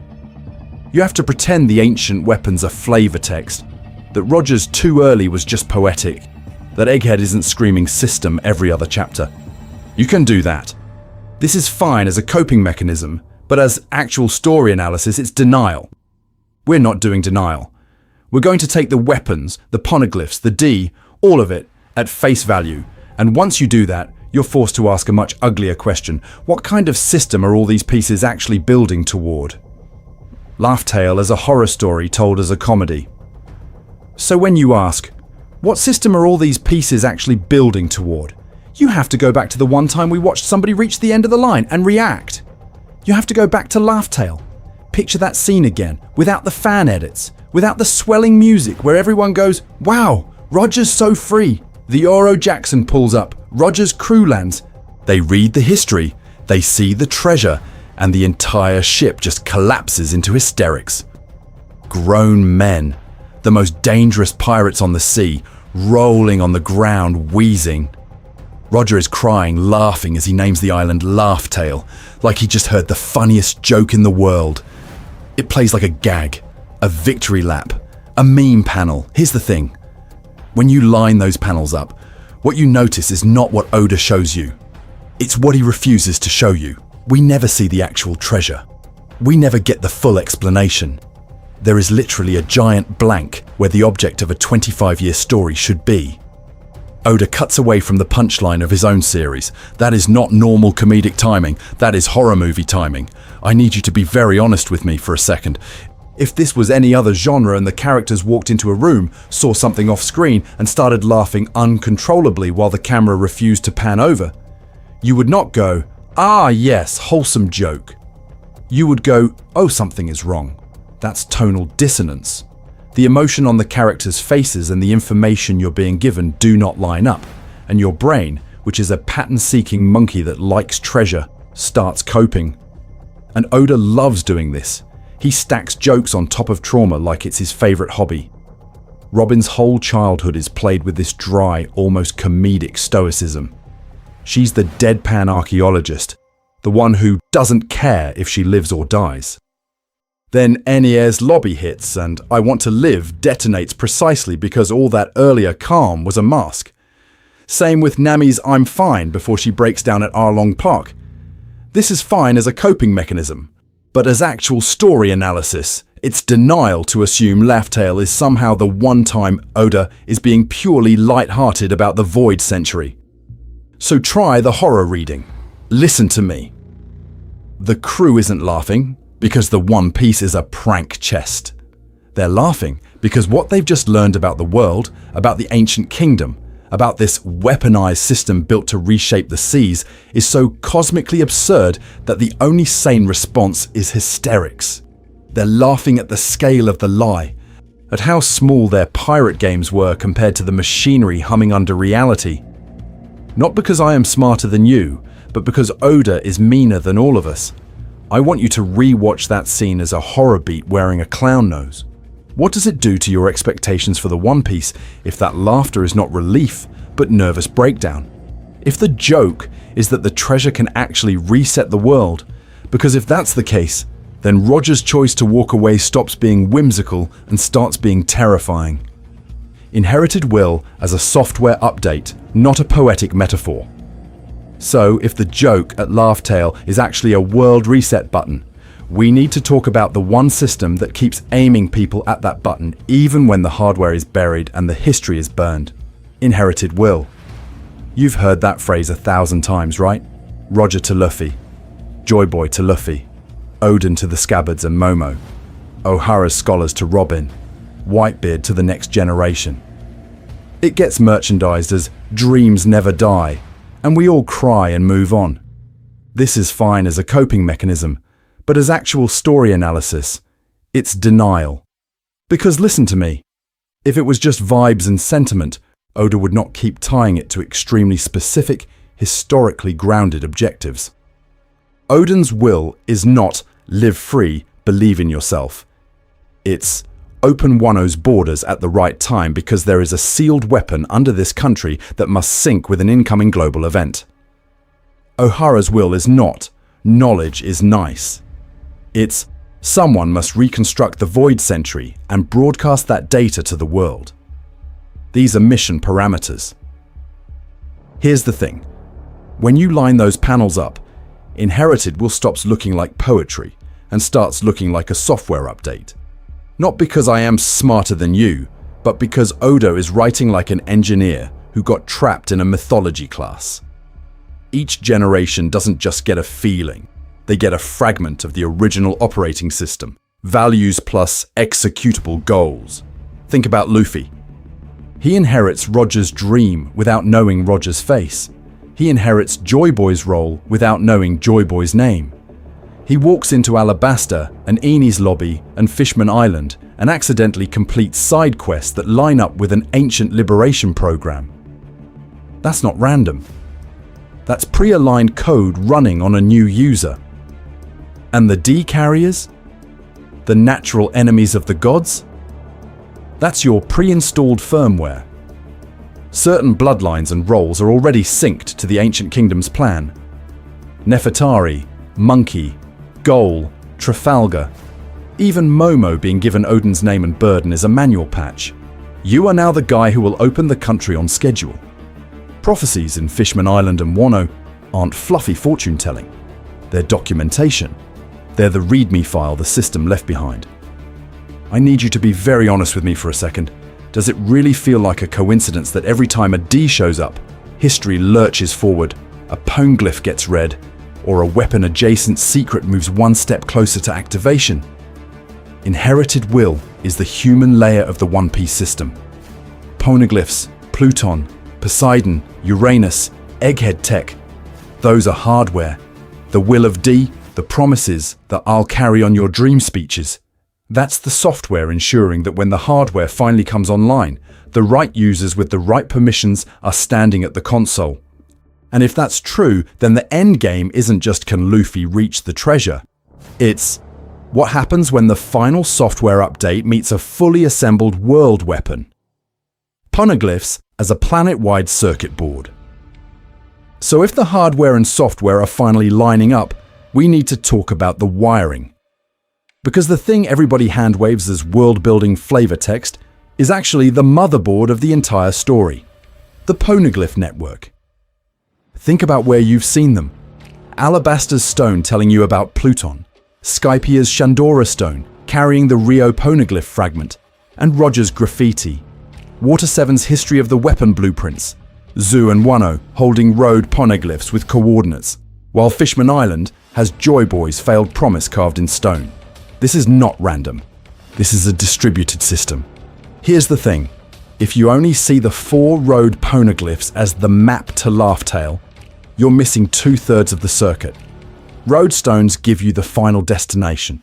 The rest of the poneglyphs tell you what that destination does, what weapons plug into it, and what conditions have to be met before you even think about flipping the switch. Map, manual, and terms of service all etched into indestructible rock. And that indestructible part is the tell.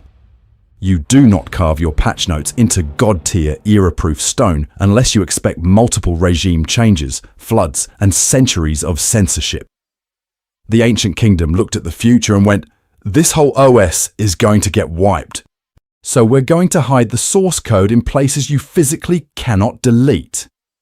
This is fine as a coping mechanism, but as actual story analysis, it's denial to pretend these are just sentimental history markers. Each poneglyph is a node on a planet-wide circuit board. The road stones are like address lines, routing you to the CPU at Laugh-Tale. The weapon stones are power rails, specifying how Pluton, Poseidon, Uranus connect. The historical stones are documentation, explaining the original configuration of the world before the Void Century patch notes rewrote the map. When you line those panels up in your head, what you get is not a scrapbook. You get a schematic. Now, I need you to be very honest with me for a second. In a world where these stones are literally the root access documentation for a world weapon, what is Nico Robin? She is not just the historian girl. She is the only living systems engineer who can read the code. And the world government's entire treatment of her, O'Hara's annihilation, CP9, the Buster Call, is exactly how a paranoid regime reacts when one person can suddenly understand the admin manual they've spent 800 years trying to burn. Listen to me. The government doesn't fear the stones. They fear a reader plus the right crew, plus the right era. That's why Roger needed Odin. That's why Rayleigh warns the Straw Hats they could reach Laugh-Tale and still misunderstand everything. The poneglyphs are the protocol. Robin is the interpreter. So what's at the end of a fully read, fully routed, fully interpreted circuit? The One Piece as the final node. Laugh-Tale isn't just where the map ends, it's where every line on that ancient circuit board converges into a single executable action: reboot the world. And the terrifying question the story is walking you toward is not what is the treasure, but what happens when Luffy finally has the full schematic and route access at the same time. The ancient kingdom's real crime. Building a better world. So if Laugh Tale is the executable, we need to talk about the people who wrote the code in the first place, because the story has been very quietly screaming that the ancient kingdom was not just Empire number 21 that lost the war. That reading is comfortable. It's also wrong. Run back what we actually know, not the Fanon coping fog. Clover gets one step away from saying the ancient kingdom's name, the Gorosei panic, and he gets deleted mid-sentence. You don't erase a random failed country like that. We're told their technology was beyond anything in the current age. We're told they stood against the 20 kingdoms that became the world government. And when you line those panels up with Ohara's destruction, with Vegapunk's research, with how scared the elders are of that history leaking, it stops feeling like old enemy and starts feeling like previous admin of the system. Here's the thing. Oda's sympathies are not subtle. The people chasing the Void Sentry are Robin, Roger's crew, the D's. The people burning books are the world government. The Dawn motif keeps showing up around Liberation, Skypiea's Endless Night broken by the bell, Wano's Dawn of the World, Fishman Island literally under the shadow of the Red Line dreaming of the sun. This is not neutral. This is propaganda for the losers of that ancient war, and I say that with love. So I need you to be very honest with me for a second. Does that feel like they were just another empire? Or does that feel like they were building something else entirely? The D's are natural enemies of the gods. Joyboy is tied to Nika, the sun, freedom. Luffy is allergic to hierarchy. Roger laughs at the end of the world instead of kneeling. Not because I am smarter than you, but because the story is hitting you with a foam bat. These people are aligned. What was the project then? Take everything we've talked about. Ancient weapons, global infrastructure, a system that can literally reshape seas and sky. Now imagine that not as a doomsday weapon, but as a world architecture tool. Destroy the Red Line, unify the oceans, move Fishman Island to the surface, flatten the Grand Line's artificial choke points, freer movement, less enforced hierarchy. Power distributed through a network instead of locked in Marie-Joie. Of course, the current regime reads that as annihilation. For the people on top, the end of their monopoly is the end of the world.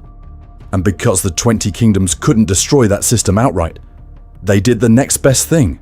They broke it. They sealed Pluton in Wano and then closed the country. They chained Fishman Island under the Red Line, turned Poseidon into a bloodline you can police. They scattered the poneglyphs like a fragmented database only the right inheritors could recompile. Then they rewrote the script so they're the noble saviors who ended an age of weapons. This is fine as a coping mechanism, but as actual story analysis, it's denial. Which brings us to the One Piece itself, the last intact expression of that original design. To the world government, it's the trigger for their extinction. To Roger, it was a joke and a dream deferred. To Luffy, it's... well, that's the problem, isn't it? Because the next question is not what the treasure is, but whose dream it actually fulfills when someone finally presses run again. Imu and the Empty Throne. The bug in the system.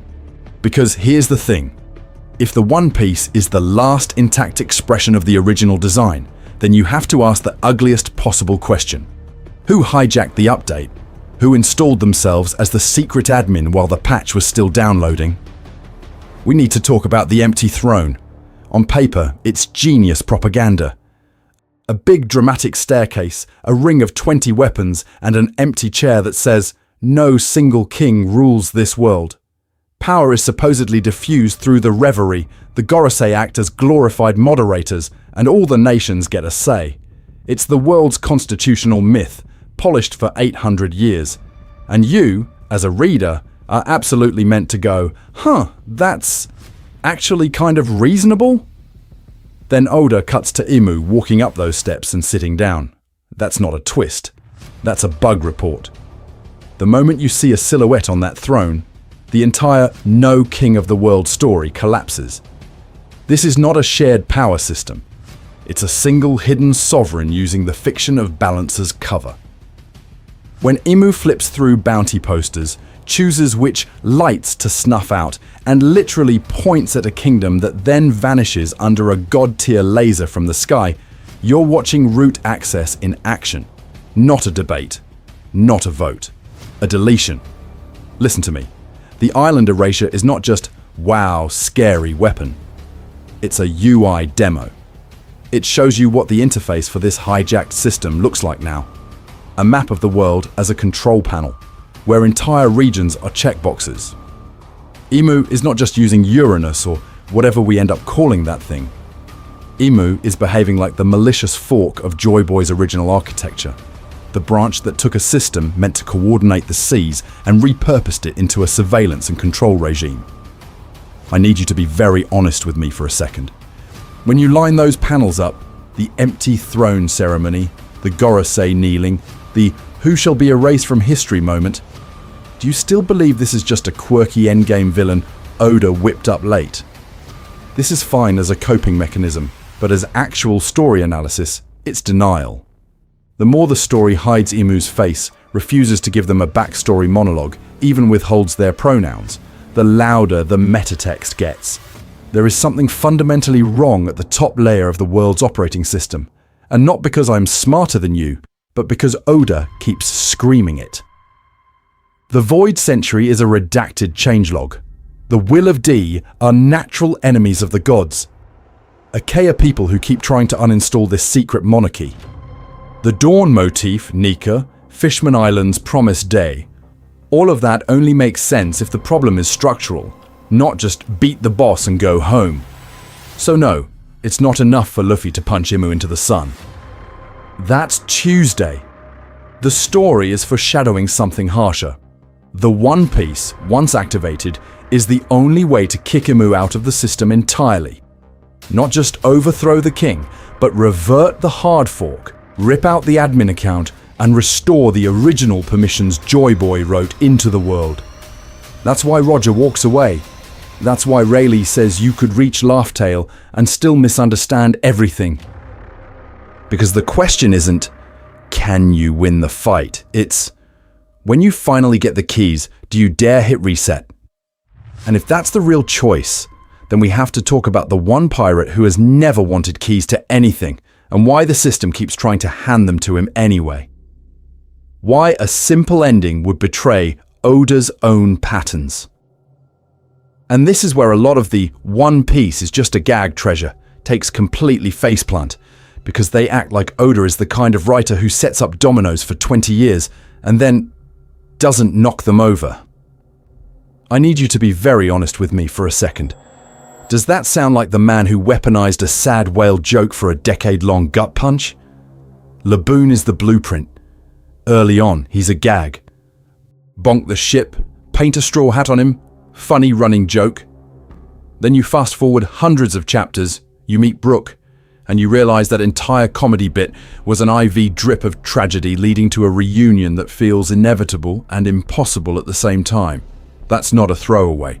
That's Oda telling you, with a cartoon whale, I do not waste setups.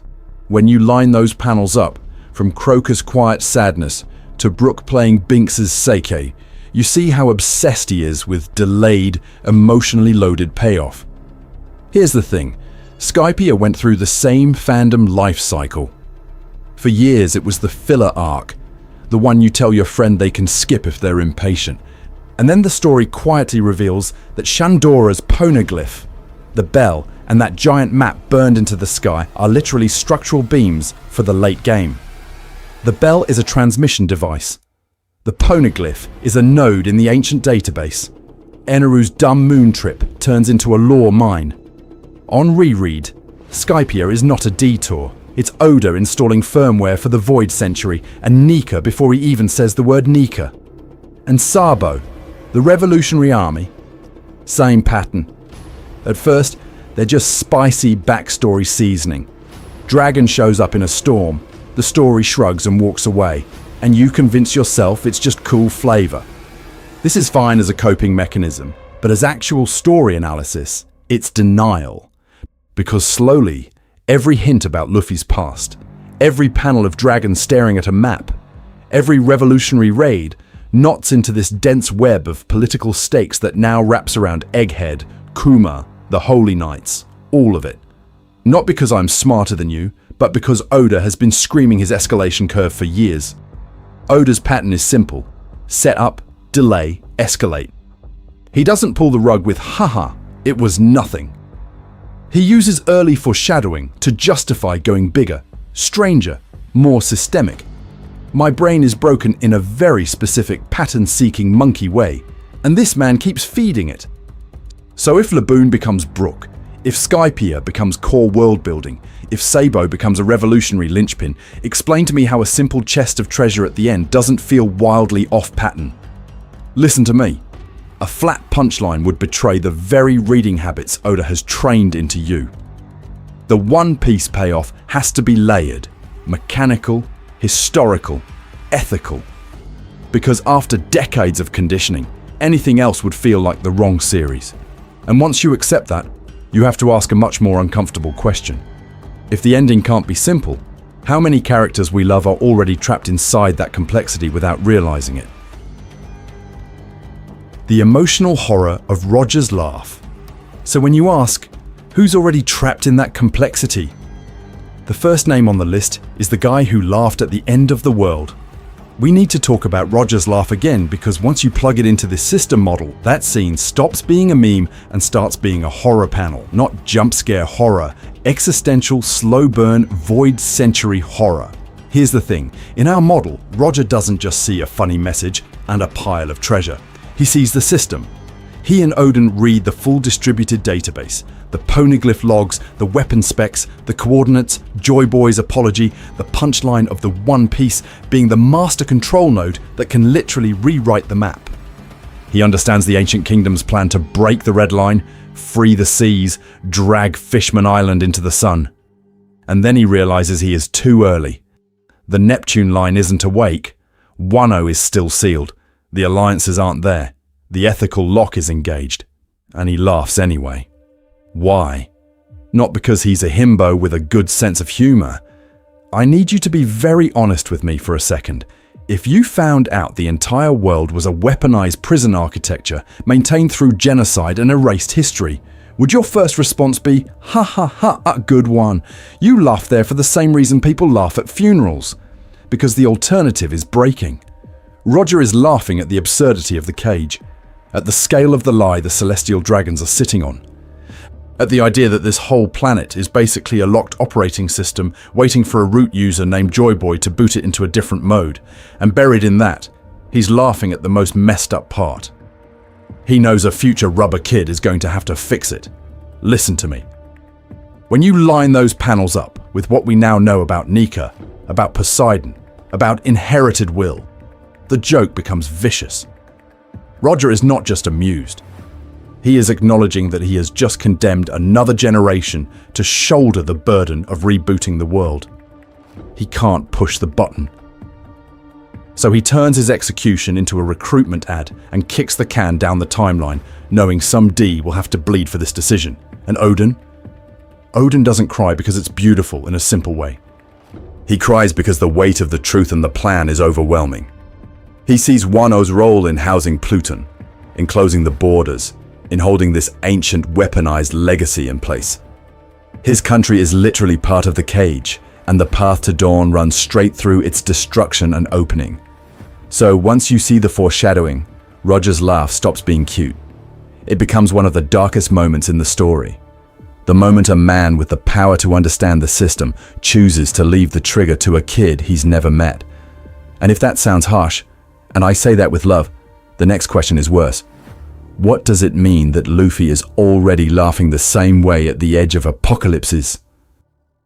Luffy's future laugh, joy, or ominous echo. So here's where it gets uncomfortable. Luffy already laughs at the edge of the world ending, but that laugh is never just haha funny gag. It's a weather report. It's Oda quietly telling you something in this status quo is about to die. And I need you to be very honest with me for a second. When has Luffy's big defiant grin ever been followed by things going back to normal? Think about the pattern. Arlong Park. Nami breaks, begs for help, Luffy drops the hat, smiles, and then annihilates an entire economic and racial control structure in one night. Eni's lobby. He's laughing and screaming for Robin on top of a burning government flag, and then he literally orders a declaration of war on the world government. Marineford flashbacks, Sabaody, even Onigashima. When Luffy laughs in the face of, "You can't win," it's usually right before he does something catastrophic to the existing order. This is fine as a coping mechanism, but as actual story analysis, it's denial to pretend that same laugh at Laughtale is just Roger 2.0, but louder. Because here's the thing, by the time he gets there, he's not just some rubber goofball chasing a treasure. He's walking Prophecy debt, Fishman Island's fate hanging on his choice. Wano's open the borders promise, which is literally tied to Pluton and the Void Century weapon network. The Revolutionary Army's whole dream of crushing the Celestial Dragon system. Rayleigh already told you at Sabaody, you can reach Laughtale and still be too early. Luffy is the one Oda has lined up to be on time, and that means all those threads are sitting on his shoulders when he laughs. So yes, he's going to laugh. He has to. Joyboy's punchline. The absurdity of the ancient system. The sheer audacity of the One Piece being a control node instead of a chest of coins. Luffy is built to find that funny. But it won't be the same laugh Roger had. Roger laughed at the joke and the tragedy of being unable to act. Luffy is going to laugh at the relief of finally having both the power and the timing Roger lacked, and then at the terrifying realization that now he actually has to pull the trigger. Emotionally, that moment is going to be a mess. Joy at finally understanding the history. Grief for every island that bled to keep this secret buried. And this sharp, furious amusement at how fragile the world government's lie always was, how a single system flip can make their gods look like clowns. When you line those panels up, from Skypiea's dawn to Fishman Island's promise to Wano's liberation, Oda has been foreshadowing one specific echo. Luffy as the guy who turns the horror comedy into a liberation comedy by actually using what Roger refused to touch. And not because I'm smarter than you, but because Oda keeps screaming it with motifs. The D, the dawn, Nika's grin, the chains breaking. So the real question isn't, will Luffy laugh? It's, what does he decide to do in the breath right after that laugh dies? What the final war has to look like. If this model is right, so if the real question is that post-laugh breath, then we need to talk about what the world looks like in the next inhale. Because Oda hasn't just foreshadowed a big fight, he's foreshadowed the minimum specs of the apocalypse. Here's the thing. There are non-negotiables baked into the story now. The Red Line's fate is locked in. From Fishman Island's Promise Day to Madame Shiali's vision of Luffy standing in ruins, the story keeps pointing at that wall coming down. Fishman Island itself either gets obliterated or relocated to the surface because you don't set up Noah, Poseidon, and we will meet again in the sun, just to leave the fishmen underwater forever. Wano has to fully open. Toki's prophecy, Odin's dream, and Pluton sleeping under the country all scream that its borders are literally a seal on a weapon.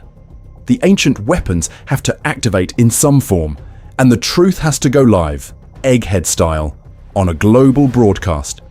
If this One Piece system model is even half right, the final war can't just be Marineford 2.0 with better lighting.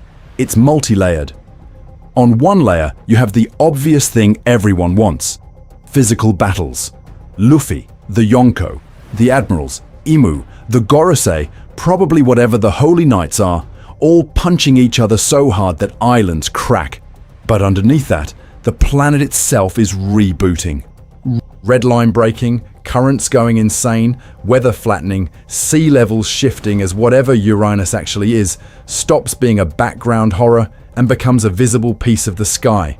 And then there's the information war. Vegapunk already previewed it. A broadcast that tells the Void Century, the ancient history, the D, the weapon network, in real time, while the old regime is trying to physically shut it down. To you, that's hype. To a random citizen in West Blue, that's the end of the world. The sea is exploding, the sky is wrong, the Sun Clan god is dancing on a live feed, and the government is screaming that a Rubberman demon is destroying order. Of course they can frame Luffy as a monster. This is fine as a coping mechanism, but as actual story analysis, it's denial to think everyone just cheers. Listen to me. Every faction Oda has seeded plugs into that reboot. The Revolutionary Army finally has the conditions they need. Dragon's whole thesis is the world must change, and this is literally the configuration change. Shanks has been gatekeeping some balance of power around the One Piece and the weapons, so he either dies buying time or chooses a side in that system decision. Blackbeard is the dark mirror of Luffy and Roger. He wants the throne and the weapons without the responsibility, the guy who would absolutely press every button on the panel just to see what happens. You still have the remnants of the Shichibukai, each with their own little foreshadowed threads. Mihawk as the pure dual guy in a world where the seas merge. Boa with an ancient weapon-adjacent island and a chip on her shoulder. Weevil tied to Whitebeard's family, and thus the old era's legacy. When you line those panels up, the final war stops being a tournament arc for a crown.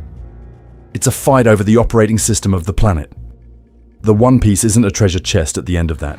It's the root access prompt asking Luffy what version of the world he wants to boot. And I need you to be very honest with me for a second. Does that sound like something Oda set up just to leave the map basically the same? The risk. Why activating the One Piece might be a terrible idea. So here's the thing. If the One Piece is a root access prompt, then pressing enter is not automatically a happy ending. It's a launch command. And launch commands can go very, very wrong. We need to talk about the scale of wrong Oda has been foreshadowing. You don't scatter references to a world drowning in an endless tide, call an ancient weapon Poseidon, and build your entire planet around a single stone wall, the Red Line, without implying that taking that wall down will be catastrophic. Mass flooding isn't a side effect, it's the point. You shatter the Red Line. You don't just unify the seas, you reroute currents, erase coastlines, and casually delete entire countries that never asked to be part of your freedom update. And yeah, that includes people. Real bodies, real death. This is the part fandom handwaves as Oda will figure something out, and I say that with love, but as actual story analysis, it's denial. When you line those panels up of Sea Kings talking about a ship that will carry many friends, of Noah poised over Fishman Island, of Whitebeard literally announcing that the world will be shaken, the picture isn't clean. The picture is liberation through controlled disaster. Listen to me. Fishman Island is the test case Oda already gave you. Joyboy's original promise is basically, I'll bring you to the surface. Beautiful, right? Sunlight, freedom, no more fragile bubble over their heads. But the story keeps stressing how deep they are, how pressure works, how racist and violent the surface still is. Even if you instant teleport every fishman and mermaid up there, that transition is a nightmare. Ecological shock, cultural shock, political shock. Half the world still thinks they're subhuman. The other half just lost their ports to tidal waves. Now lay a Luffy on top of that. This is a guy whose entire ethos is I do what I want because it feels right. Not let me run a multi-variable simulation of global migration patterns. He doesn't plan. He jumps off the cliff and punches whatever he finds on the way down. That's why he's necessary in a story about gods and tyrants who overplan everything. It's also why giving him a planet-editing weapon is terrifying. Not because I am smarter than you, but because the text keeps putting him in situations where his instinctual kindness has collateral damage. Oda refuses to fully sanitize. Rayleigh literally tells the crew at Sabaody that knowing the whole history might make them regret it. Vegapunk on Egghead echoes that. The Void Century truth is not a fun lore drop. It's a moral landmine. Those warnings only make sense if the plan Joyboy left behind is ethically messy. You free some, you doom others. You cannot route around that. So a good ending here, it doesn't mean clean, it means costly, bittersweet, stained with the knowledge that even if Luffy hits the button for the right reasons, the new map might just be unjust in different shapes. And the really uncomfortable question the next section has to face is, what if Oda's been telling us that from chapter 1, and we still want him to press it anyway? Rereading the series through the Foreshadowing lens. So here's what I want you to do now. Not power scale, not argue about who solos who. I want you to mentally reread the series with this Foreshadowing lens switched on, and watch how much more dangerous the story feels. Start with Skypiea. Everyone treats it like a fun detour with drums and lightning and a god complex, and this is fine as a coping mechanism, but as actual story analysis, it's denial. Skypiea is a prototype finale. You have a sky island perched on impossible geography, a forgotten ancient city, a poneglyph that literally hard links to Poseidon, and a giant bell that you ring to broadcast truth across the world.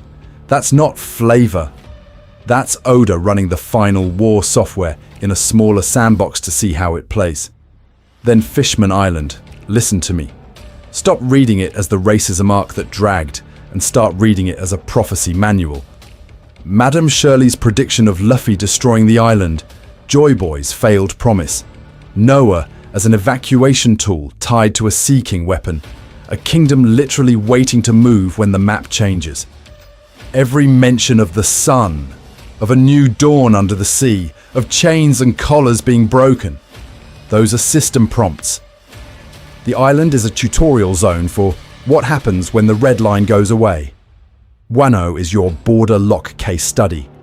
Closed borders, a nation sitting on Pluton, a literal floodgate for world geography sealed by history and paranoia. When you line those panels up of Odin begging to open the country before Joyboy arrives, that's an access control essay.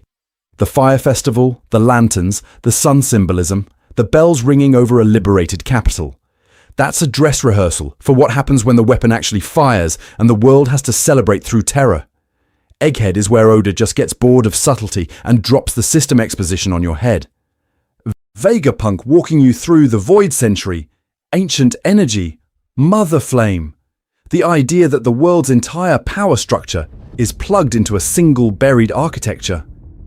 Every time you see chains, the D, dawn, the sun, bells, even the recurring shot of people looking up at the sky in fear or hope, treat them as spoilers, not set dressing. The story has been screaming the answer. You just weren't reading it as a circuit diagram. Now look at the crew.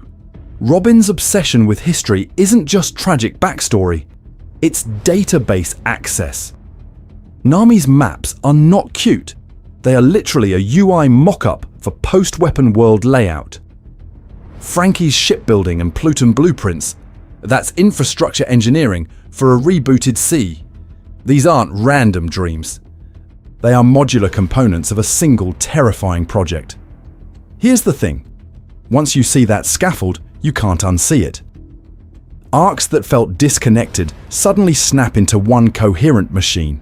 And that coherence makes everything scarier because you realize Oda has been quietly aiming at one specific kind of ending for decades. And I say that with love. You don't lose the emotions.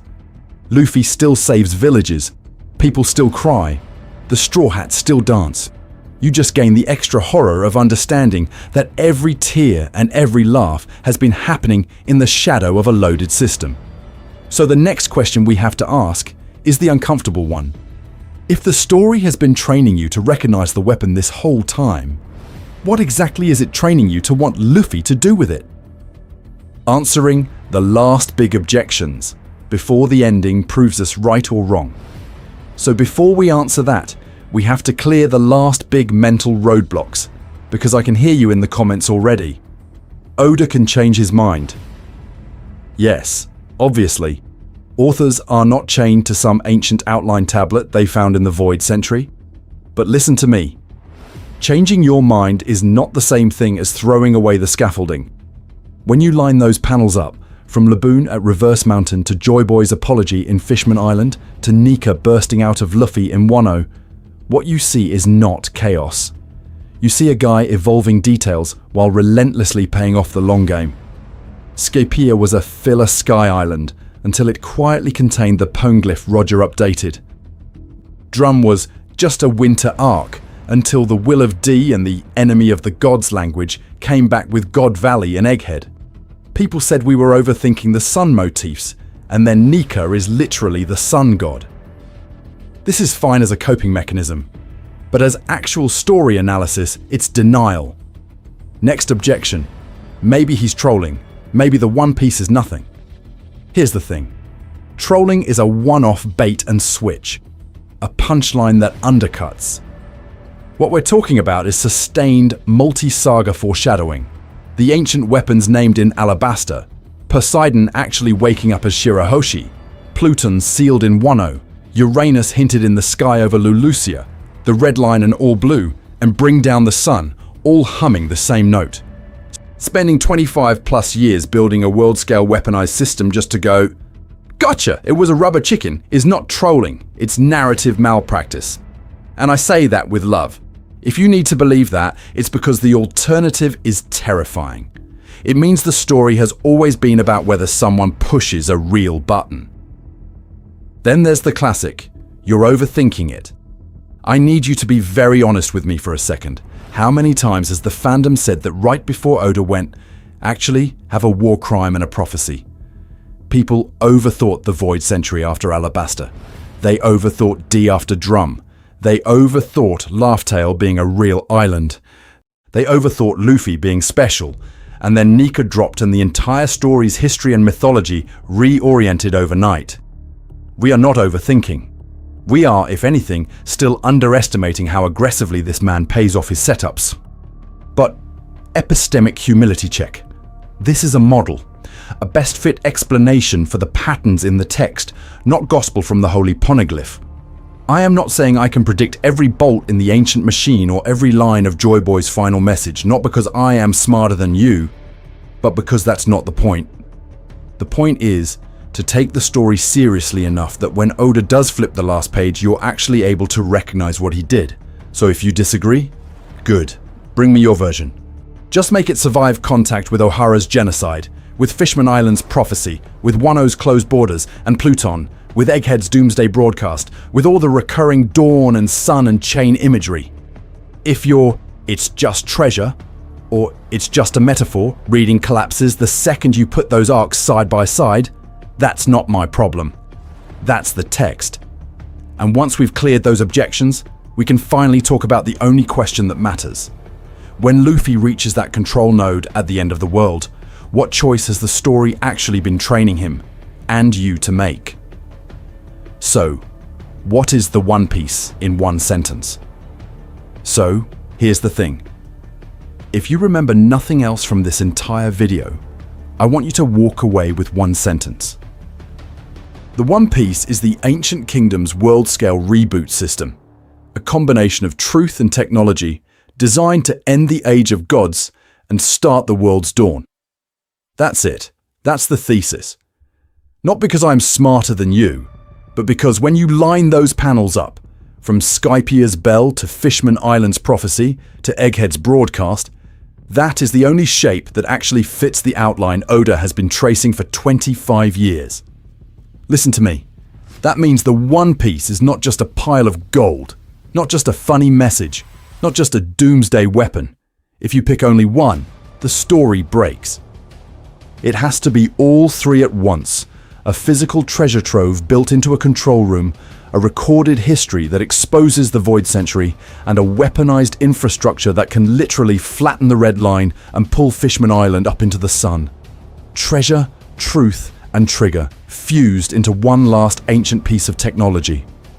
And suddenly, Roger's laughter stops being this quirky, wholesome meme and becomes gallows humor at the end of the world. He and his crew read Joyboy's punchline, they see the reboot button, and they realize two things at once. One, it would be hilarious to the kind of freak who engraves their revolution into indestructible rocks. Two, It would be unforgivably reckless to press it in a world where Poseidon isn't born yet. Wano's borders are shut, and no one's ready for the sky to literally fall. Too early isn't vibes. Too early is a technical lock and a moral lock. We need to talk about how every big mystery plugs into that. The D as natural enemies of the gods, the dawn of the world, the Poneglyph network as a distributed login system, Pluton trapped in Wano's closed country, Shirahoshi waking up as Poseidon right when the story starts talking about Noah and promised migrations. Vegapunk on Egghead, trying to beam the forbidden history to every screen on the planet. This is fine as a coping mechanism, but as actual story analysis, it's denial to pretend these are separate threads. In that light, the One Piece becomes exactly what Oda wants it to be, both the funniest joke in the world and the scariest button you could ever press. A cosmic prank about how the gods can be dethroned, and a very real mechanism that will drown millions if the timing and the person are wrong. And here's the part I need you to be very honest with me about for a second. Knowing this doesn't spoil anything. If anything, it makes waiting worse in the best way. Because now you understand what's actually on the line when Luffy, the guy who keeps rejecting thrones, titles and control, finally stands in that room and has to decide whether to laugh, to walk away, or to actually push it. The real question is, what does it cost him to choose any of those? Why this interpretation makes the ending harder to write, in a good way. And here's where it stops being a fun thought experiment and turns into a craft nightmare. Not for you, for Oda. Alright, so if the One Piece is a system, not a chest, then the ending has to do three things at once.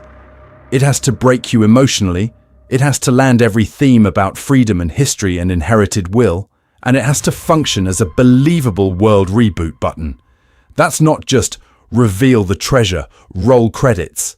That's writing a finale that doubles as an instruction manual for an ancient weapon network without feeling like you're reading patch notes. Here's the thing. That balance is vicious. Too much exposition and it turns into a textbook about the Void Century, with some reaction shots sprinkled in. Too little, and the entire system feels hand-wavy, like Oda just yelled ancient science stuff and hoped you wouldn't pause the panel. You felt this in other series, right? When the big lore dump either bores you or feels unearned. This is fine as a coping mechanism, but as actual story analysis, it's denial to pretend One Piece can dodge that problem while still being about a literal planet editing mechanism. Now, why am I not terrified? Because when you line those panels up, Oda has already done miniature versions of this tightrope. Eni's Lobby is a legal drama, a political manifesto, and a friendship sobfest at the same time. You're learning about the world government's judicial structure, Buster Calls, O'Hara's genocide, and you're still ugly crying at I want to live. Marineford is a full war sim with moving fronts, command hierarchies and propaganda, but it's also Ace's character arc, Whitebeard's last stand, and the death of the old era. Wano gives you ancient history, closed borders, Pluton in the basement, and then somehow still sticks the landing on Momonosuke's growth and the dawn imagery. I need you to be very honest with me for a second. Do you really think the guy who made you care about tax policy in Eni's Lobby can't explain a world weapon interface? What he's doing with the foreshadowing is preloading the work. All those poneglyphs, the repeated D conversations, the dawn, Fishman Island's promised destruction of the Red Line, Vegapunk's lectures on energy and ancient science. Those are not random cool facts. They're modular chunks of a system tutorial spread across 1,000 chapters, so that by the time Luffy walks into that final room, Oda doesn't have to stop the story to teach you the rules. You already know them, or you feel like you should, which is even better. So, trusting the foreshadowing here isn't you galaxy braining the series, not because I am smarter than you, but because you're taking Oda at his word that he's aiming for a stupidly ambitious, mechanically precise, emotionally lethal payoff. And if that's the bar he's set for himself, we need to talk about what kind of ending structure could actually hold all of that without collapsing. How this changes your relationship to the series right now. So if that's the bar, you don't get to just wait and see anymore. You can, obviously, but listen to me. You're leaving story value on the table if you watch One Piece like a passive ride instead of an active system coming online in slow motion. Here's the thing. From this point on, I want you to install a new default question in your brain. Every time something weird happens in the world, a random weather anomaly, a Sea King migration, the sky doing anything it shouldn't, Emu staring at a map, you stop and ask, how would this behave in a rebooted system? Not, oh, cool spectacle, not, Oda went crazy this week, but if the red line breaks, if the seas unify, if the ancient weapon network flips from standby to active, does this event make more sense as a calibration ping than as a gag? Once you do that, the reread becomes a live diagnostic, not nostalgia. You're watching Egghead and Elbaf and whatever comes next as stress tests on a planet that was already designed to be reconfigured. When the sea levels wobble or the sky goes dark for a panel, that's not just mood, that's the UI flickering. Second habit, you start tracking motifs in real time.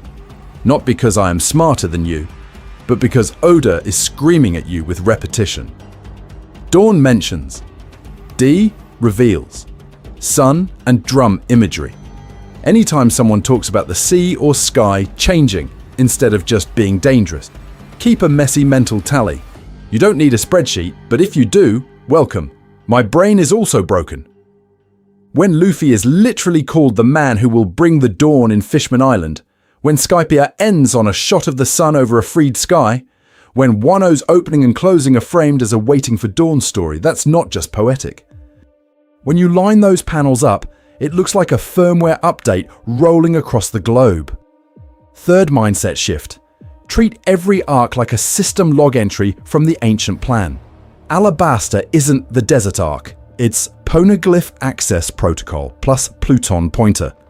Skypiea is Sky Island testbed plus proof that the Void Sentry weapon network reached the upper atmosphere. Water 7 and Eni's lobby are shipwright infrastructure and judicial enforcement arm of that same system. You read the history not as separate adventures, but as modular functions Joyboy and the Ancient Kingdom left scattered, so someone like Roger and then Luffy could eventually chain them. And this is where the fun actually spikes, because suddenly you're not waiting years for Oda to hand you an answer. You're playing along with the foreshadowing. You see a random line about the sea rising again, and your brain goes, okay, is that Uranus recoil or future map foreshadow? It turns weekly reading into a puzzle hunt instead of a patience endurance test. I need you to be very honest with me for a second. You worry this ruins the surprise, right? This is fine as a coping mechanism, but as actual story analysis, it's denial. Oda's specific execution will still blindside you. We all knew Joyboy mattered and still got wrecked by the Nika reveal, because the how and when and who were the payload. What this framework changes is not the shock. It changes your appreciation of the engineering. You get to watch him lay track in real time and go, oh, he's actually doing it. And if we're going to judge the ending of a 25-year weaponized treasure story, we need to talk about what doing it even looks like in the final war. If Oda proves this wrong, what would that take? So if we're grading doing it as paying off the scaffolding, we also have to be willing to say what would absolutely whiff. I need you to be very honest with me for a second. You've seen the real One Piece was the friends we made along the way memes. You've maybe believed them at 2 AM when you're scared of being wrong. This is fine as a coping mechanism, but as actual story analysis, it's denial. Imagine a purely sentimental ending where they reach Laugh Tale, and it's a projection of Joyboy going, cherish your friends. That leaves the entire hard infrastructure of the story just dangling. Why the Void Sentry genocide? Why a 3-weapon triad named after gods?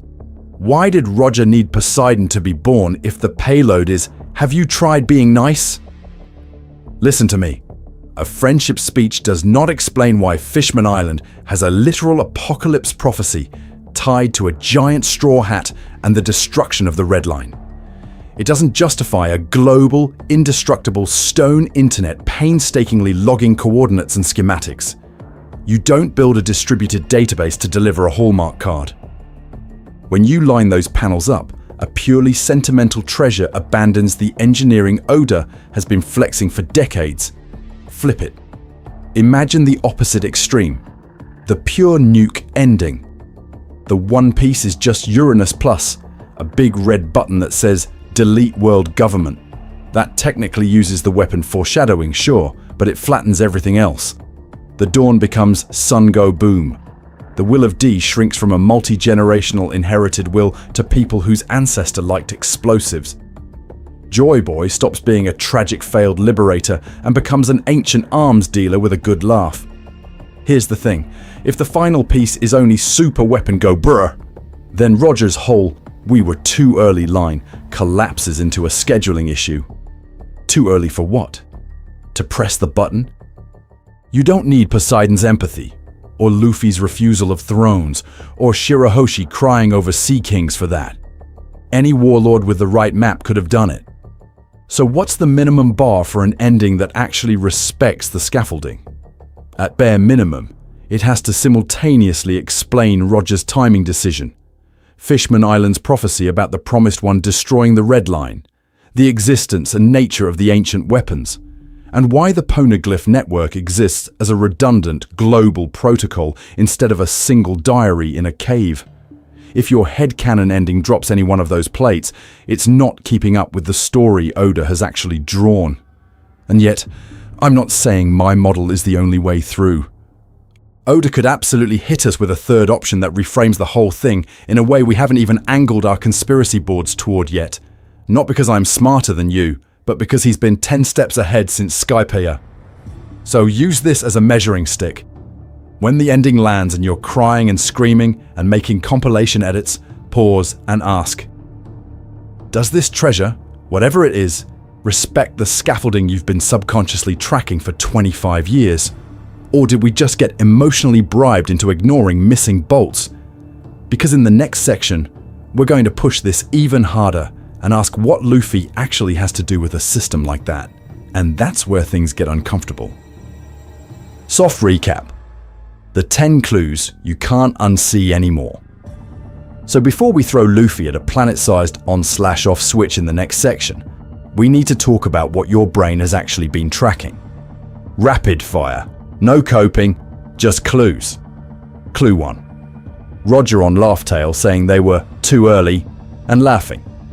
If that island is just a chest, that line is nonsense. Too early for what? To cash out? Listen to me.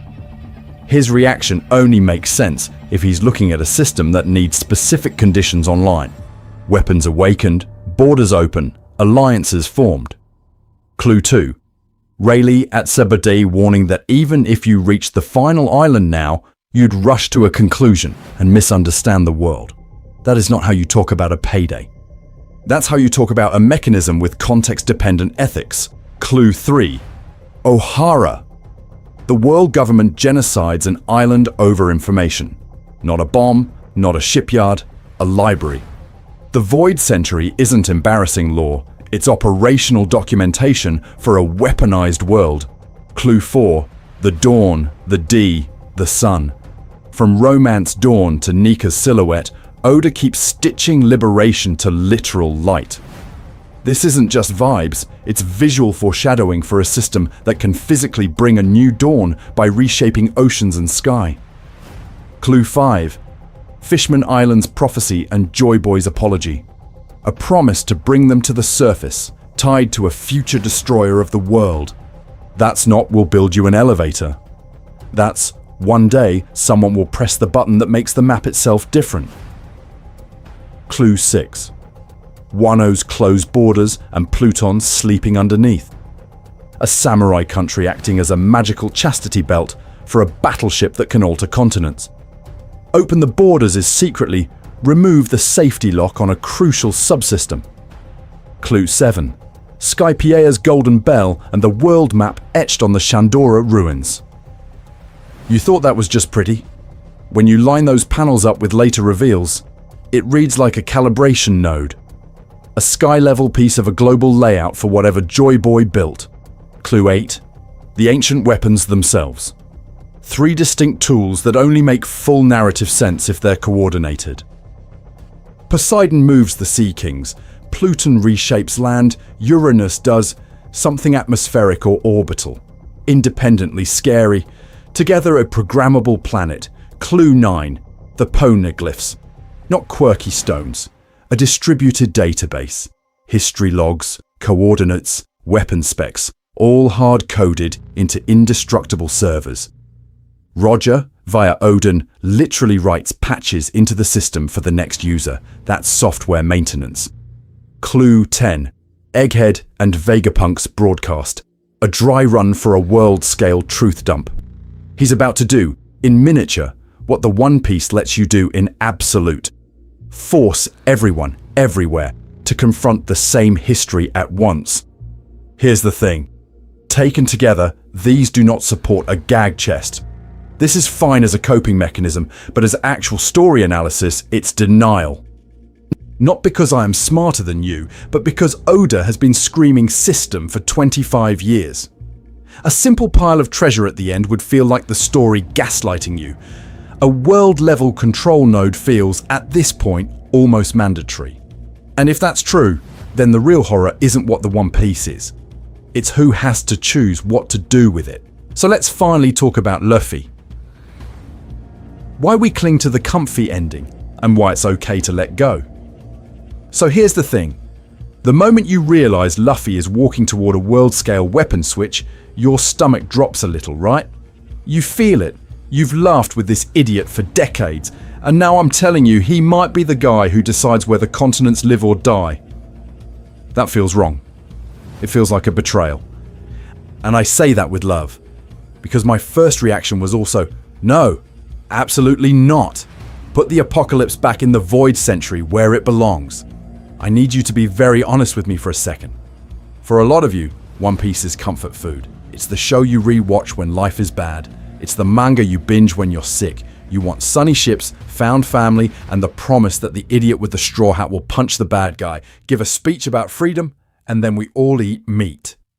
You do not want, by the way, the punchline is a planetary control panel that can replay an ancient genocide. So the brain does this very understandable thing. It reaches for the comfy ending. The One Piece is just treasure. It's a big party. It's Joyboy's joke. This is fine as a coping mechanism, but as actual story analysis, it's denial. Not because I am smarter than you, but because when you line those panels up, from O'Hara burning to Inez Lobby's Buster Call to Fishman Island's prophecy, the story is quietly screaming. This world is already horrifying. You just keep laughing through it. Listen to me. Oda has never written a purely cozy series. He just hides the knives under gags. Nami's backstory is literal child slavery, domestic abuse and execution, wrapped in a tangerine orchard and a goofy clown pirate. Robin's entire life is the last survivor of a genocide, being hunted by the government for reading history, but we meet her as a stylish femme fatale sipping wine on a turtle. Skypiea is colonialism, religious war, and a weapon that can erase islands from the sky. But hey, rubber balloon joke. The horror has always been there. The system-level cruelty, the ancient weapons, the Void Century erasure. A world reboot ending is not the story suddenly going grimdark. It's the story finally being honest about how dark the baseline always was and giving Luffy a lever big enough to matter. So instead of clinging to the comfy version, they find a chest and laugh. Try this reframing. You still get the laughter, you still get the feast. But the reason they're laughing is because in the face of an obscene, inherited, weaponized history, they choose what to do next anyway. You are allowed to keep loving the vibes, keep your sunny wallpapers, keep your I want to live AMVs. But also let yourself be a little scared of the scale here. Let yourself be excited that Oda might actually pay off 25 years of foreshadowing with a decision that can crack the red line. Because if Luffy is really inheriting Joyboy's system, then the question stops being, will he get the treasure? And becomes, what does a person like Luffy do when the whole world is on one button? And that's where we're going next. Your turn, becoming a co-conspirator in Oda's long game. So, if Luffy's walking toward a world-sized button, I don't want you sitting there, passively waiting for Oda to hand you the answer like a multiple-choice quiz. I want you in the mud with me. If this is a system, then we're all system analysts now. Here's the thing. I've just given you my deranged corkboard, but this only works if you bring yours. I need you to be very honest with me for a second. What is the one foreshadowing moment that lives rent-free in your brain that either supercharges this One Piece's weaponized control node model or absolutely bodies it? Is it Rayleigh at Sabaody saying you could reach Laugh Tale tomorrow and still misunderstand the world? Is it Whitebeard's when someone finds that treasure, the whole world will be turned upside down? Or is it something tiny, like a background sun symbol you've been side-eyeing since Skypiea? Drop your receipts. Name the chapter. Name the episode. If you think the One Piece really is just a metaphorical journey was the real treasure thing, say that. But also, listen to me. This is fine as a coping mechanism, but as actual story analysis, it's denial. And I say that with love. I'm not banning that take. I'm asking you to defend it with actual panels the same way I'm dragging in the red line, the ancient weapons, and the Void Century genocide every 5 minutes, because we need to talk about disagreement. This is not a church.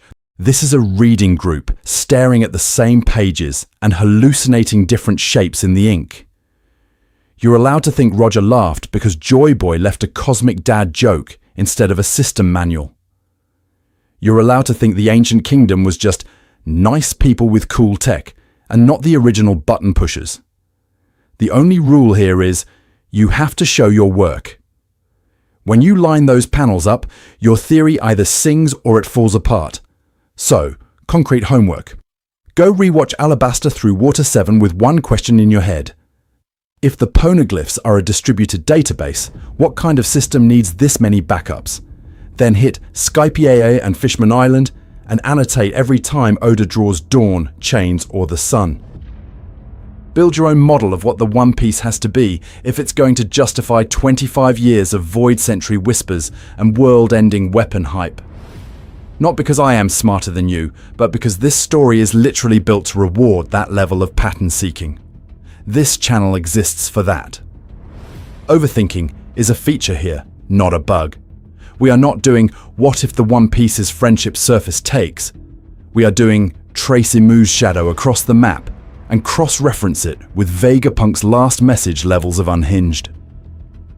As the manga moves, I want to come back with whole episodes just on the ancient weapons subsystem, on what Imu's throne actually controls, on how Vegapunk's broadcast pins down the system's failsafes. And if you think I'm overestimating the scale, stay, because next, we're stress testing Luffy himself against this machine. Before you click away, don't let Oda's foreshadowing go to waste.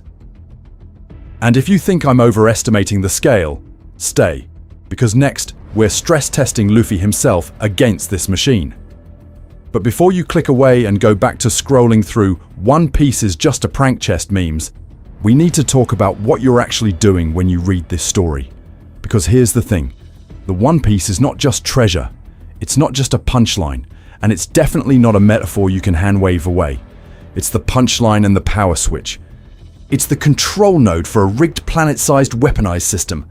And Oda has been telling you that since Skypiea, whether you wanted to see it or not. Enel's moon murals. Shandora's poneglyph. Carry on my will to the ends of the earth.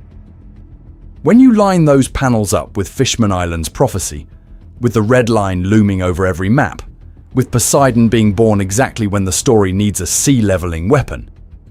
This is fine as a coping mechanism, but as actual story analysis, it's denial to still say, maybe it's just gold.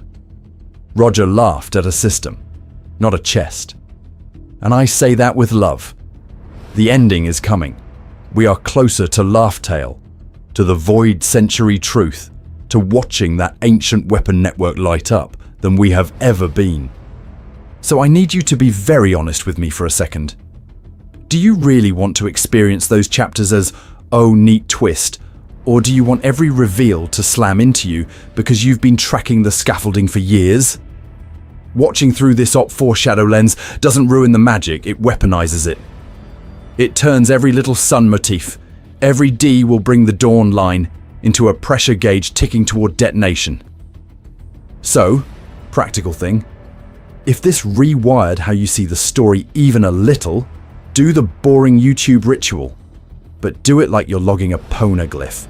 Like the video, subscribe so you don't miss the next deep dive.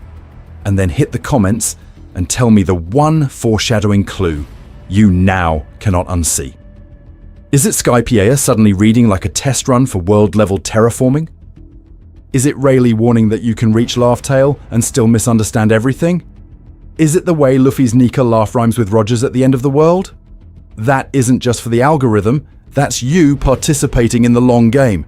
Every theory you throw out, every reread, every wait go back to that panel is you honouring how disgustingly meticulous Oda has been for 25 years. Not because I am smarter than you, but because this series rewards anyone willing to treat it like the ancient history puzzle it actually is. So here's the promise. When we finally get to Laugh Tale together, when the system turns on or burns down, we're coming back to this piece. We will drag this exact video out, scrub through the timestamps and see how close we were or how hilariously off we were, and either way we'll have receipts. Hit like, subscribe, drop your foreshadowing clue, and I'll see you at the end of the world.